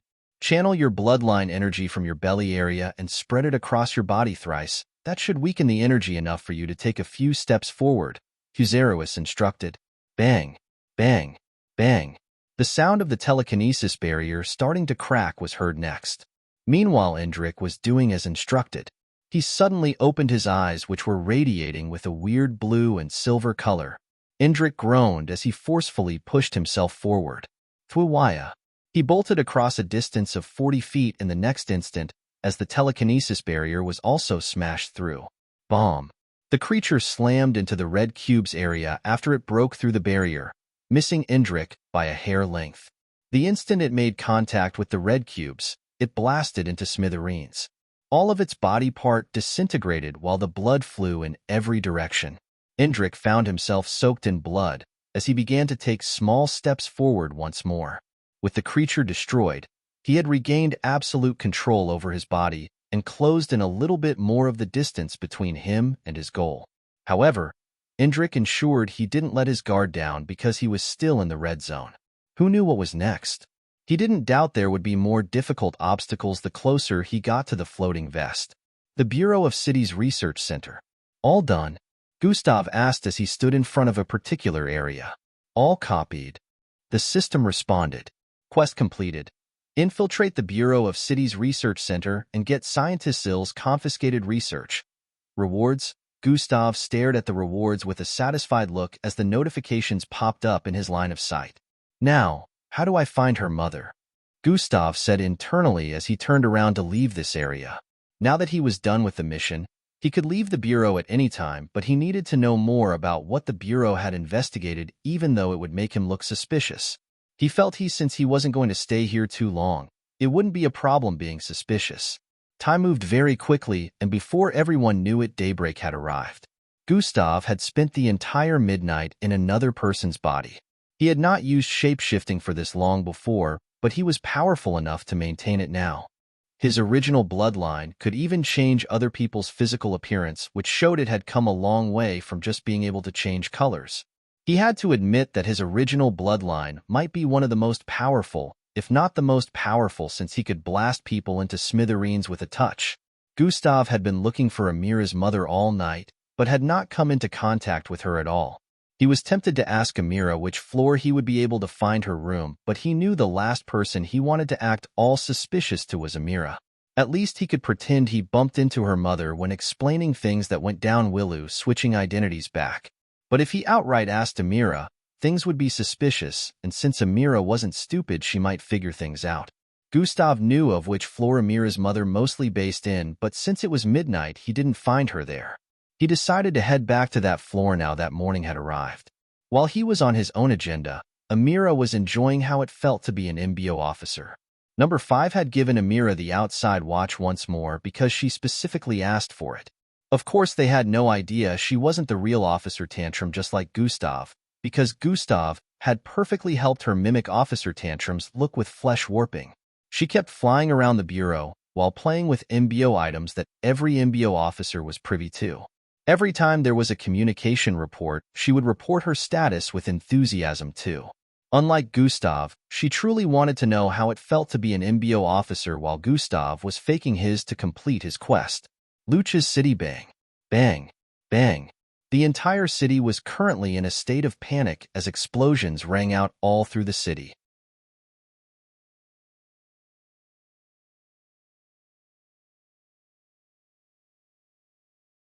Amira's mother began explaining some theories that might have pulled her in and made her interested in investigating this research more.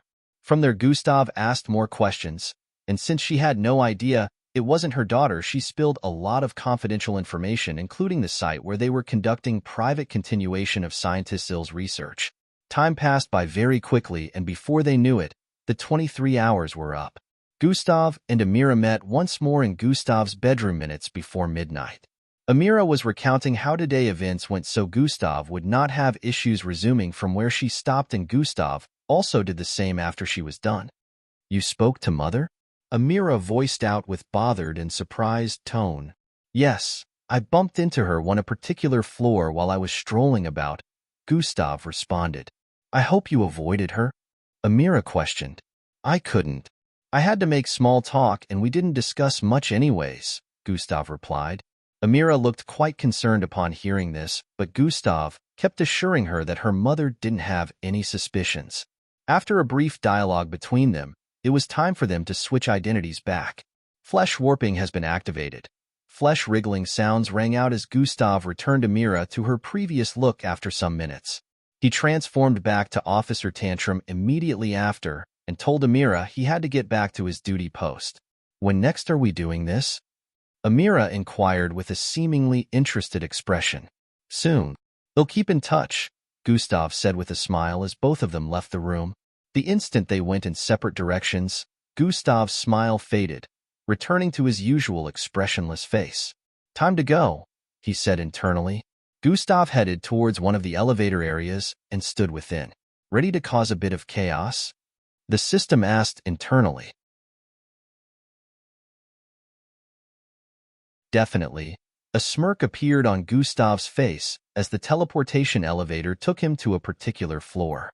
In that split second where Gustav was being teleported and could not be seen by any CCTV or anyone, he placed another invisibility token on his forehead. Twilight. He had faded into thin air the moment he arrived on the floor he headed for.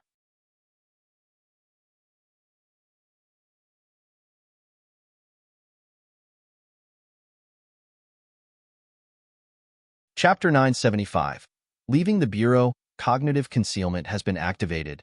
Gustav's presense faded, as well as he headed towards the end of the corridor on this floor and exited the floor to a balcony area. Foyer. Gustav leapt off while activating hover. He flew off the building and headed towards the area of the dimensional and anti-dimensional barrier. He paused in mid-air, just right before he could make contact with the barrier. "It's time," Gustav said internally, as he triggered something in his mind, while also activating another ability. Boom, boom, boom, boom. Multiple explosions rang out within the bureau from within, causing it to quake from the force as alarms began to blare crazily. Everyone in the building, ranging from the scientists to the MBO officers, were instantly on the alert as shocked looks appeared on their faces. The MBO officers began to move speedily towards the areas where the explosions were set off. Meanwhile, Gustav had arched his arm back with intensity, with his palm straightened as a milky glow coated his entire palm. Twilight. He pushed it forward with intensity, ripping right through the barrier instantly, and proceeded to make a long enough cut for his body to fit through. At the same time, his left hand that had already elongated and stretched to the other side of the building, which was at least 1,500 feet away, cut through the barrier there as well. After it performed the same action, it began to decrease in length, receding speedily as Gustav also bolted through the hole in the barrier. Puchuum. His body dived into the ocean that surprisingly didn't pour through the hole in the barrier he had created. The alarms blaring off within the control room as well were so many, and it included the areas that had been breached in the barrier. South and northern areas of the barriers have been breached around floors 257. One of them reported, while some other MBO officers within were also giving reports of the places where the explosions had gone off within the bureau. Send officers to check the breach in those areas right away. The commanding officer, who happened to be the lady who brought them here the other day, kept giving out instructions repeatedly. "Do we have eyes on any culprit? Give me a status?" she voiced out as she urgently moved about the place. At the same time this was happening, officers were already swimming through the holes Gustav had created within the barrier and gave chase. They didn't know what they were chasing, but they kept it up with the belief they would spot the person responsible for this if they moved further. Some stayed back and flew around the building, trying to find out if the person responsible was still within the premises. Meanwhile, Gustav was already long gone and had activated the dimensional bracelet as he swam towards the surface of the ocean speedily. Boom. He blasted out from the surface of the ocean. At the same time, the dimensional bracelet countdown of 3 reached 0. Zing. He disappeared in the next instant and reappeared within his room in the MBO. Mission successful, Gustav voiced out with a smile as he doused the entire floor with water from the ocean. Even though the system had told him the mission was successful, he only considered it successful now since he managed to get back safely without anyone figuring anything out. Spatial Construct Bloodline has been activated. Gustav's fingertips gleamed with violet-colored glows as he drew a circle in the air. Tihian. The circle expanded and becoming a portal to another dimension.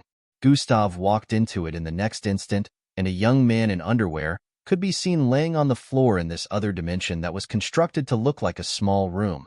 Gustav moved towards him and squatted in front of him. The eyelashes of this person on the floor kept fluttering, which proved he was about to wake up. This person was no other than the real Officer Tantrum. Gustav took off the officer wares he was putting on and placed it by the side before bringing out a black pill from his storage device. He downed the pill instantly and gave the system set instructions. Mental Manipulation Bloodline has been activated. Gustav proceeded to place his hand on the real Officer Tantrum's head. "Now I shall impart you these memories from the last 5 days," Gustav said internally as he began to copy scenes from his mind into that of Officer Tantrum. Officer Tantrum's eyelashes kept flickering, and he would have awoken by now, but with the mental manipulation bloodline boosted, Gustav was able to keep him unconscious while imparting these memories. In about 30 seconds he was done, and then he proceeded to wear the MBO outfit on Officer Tantrum before picking him up. Gustav brought Officer Tantrum unconscious body out of the spatial confinement and proceeded to activate his dimensional bracelet. Zing. In a few seconds he got teleported back into the bureau, appearing right inside Officer Tantrum's room. He wasted no time in dropping him on the bed before activating the dimensional bracelet once more. "It's been about 3 minutes. It should still be open," Gustav said internally as the dimensional bracelet counted down. Gustav made use of God eyes and looked across the vicinity. He could see that the entire bureau was still in a state of chaos as they pursued the unknown culprit or culprits urgently. They had no idea Gustav had returned and was about to leave again. Zing. A bright blue flash of light surrounded him and disappeared in the next instant like he was never there.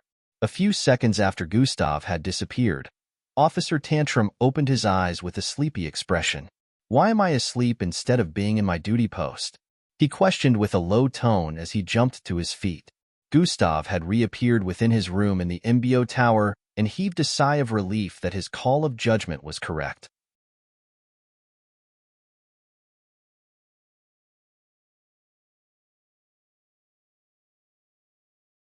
Chapter 976. Finding out about the situation of Luchin City's Gustav had reappeared within his room in the MBO tower and heaved a sigh of relief that his call of judgment was correct. Everything had gone according to plan, even though he had to improvise and make a few changes to the plan during his mission. Initially, Gustav decided he would just take another scientist's identity after abducting them if he wasn't able to access the floor he needed to with Tantrum's identity. Luckily, catching the attention of Amira and engaging in that dialogue with her during lunch greatly helped in his plans. Now Tantrum would return to duty, thinking all those memories were his whereas they weren't. The part where they had to exchange identities would never happen again because Gustav had told Amira initially that it was done with the help of a drug that was extremely difficult to acquire. Tantrum could just tell her next time that he wasn't able to get any. The night went by quickly, and the MBO officers in the Bureau were still unable to explain what had happened during midnight. The culprits were unknown, and every officer was accounted for. Tantrum was the only one who wasn't at his duty post during the explosion, but no suspicions were brought up from his side because Amira had claimed they were together at the time. Tantrum's memories ended at the part where he and Amira split ways in the room, and some memories that would have led back to Gustav being in control were also missing, so Tantrum couldn't explain why he was back in the room when he and Amira already parted ways. That gap in memory felt a bit suspicious to him, but he couldn't inform anyone about this since he didn't want the others to start suspecting him of anything. The investigations continued regardless, and the whole Bureau was on the alert as they checked every nook and cranny of the structure. Cross-checking footage for anything they might have missed was something they did again. However, Gustav had gotten them on this one and left no clues for them to link anything back to him. He knew he would be able to use the dimensional bracelet within the Bureau after coming back, due to the hole he left within the dimensional and anti-dimensional barrier. Gustav sat on his bed as he recalled the rewards he got from completing the one-year quest. 5 temporary bloodline enhancement card. Does it function like the bloodline enhancement pills I used earlier? Gustav asked internally. Even better, the system responded. That's good since it might allow me to use more abilities from the mental manipulation bloodline or any other one I might decide to use it on, Gustav said with a low tone. But I can't keep using these bloodline enhancement pills or what other means to enhance my damaged mental manipulation bloodline. I want to fix it, Gustav muttered. You can do that, but are you sure you have the time to do that right now? The system asked. Well, I completed the quest. I need to further the research and find out more about the warp demolator and if it poses a threat to the Earth in the future as well as how to stop or prevent it. I need to visit and collect data from the secret research center Amira's mother mentioned. Maybe after all these, I might have time to register for ISOP. Gustav realized just how many tasks he had at hand just mentioning these few. Besides that, there's still something else, the system voiced with a slightly ominous tone. Huh, Gustav exclaimed. Check the news, the system replied. Gustav squinted his eyes a little after hearing that and proceeded to bring out his device before checking new platforms online. Minutes later, there were different holographic screens displaying different media outlets with a similar story. Hordes of infected have been trying to infiltrate Luchin City for the past 2 days. The MBO are currently trying to contain the situation with the increasing number of infected showing up in Luchin City borders. Rumors have spread of the world government threatening to give the order for the city and its surroundings to be blasted off the map. Evacuation and testing have been ongoing for over 48 hours, and the city still hasn't been evacuated completely due to testing. Rumors have it that this infection is man-made and rewrites the DNA of every living thing. Gustav had a look of disappointment as he watched the new outlets showcase similar news. The infection that the world government had been trying to keep under wraps had now been exposed to everyone due to this new incident. The evacuation was extremely difficult because other cities were closing their borders to prevent entry. They were afraid of the infected infiltrating their city and infecting others.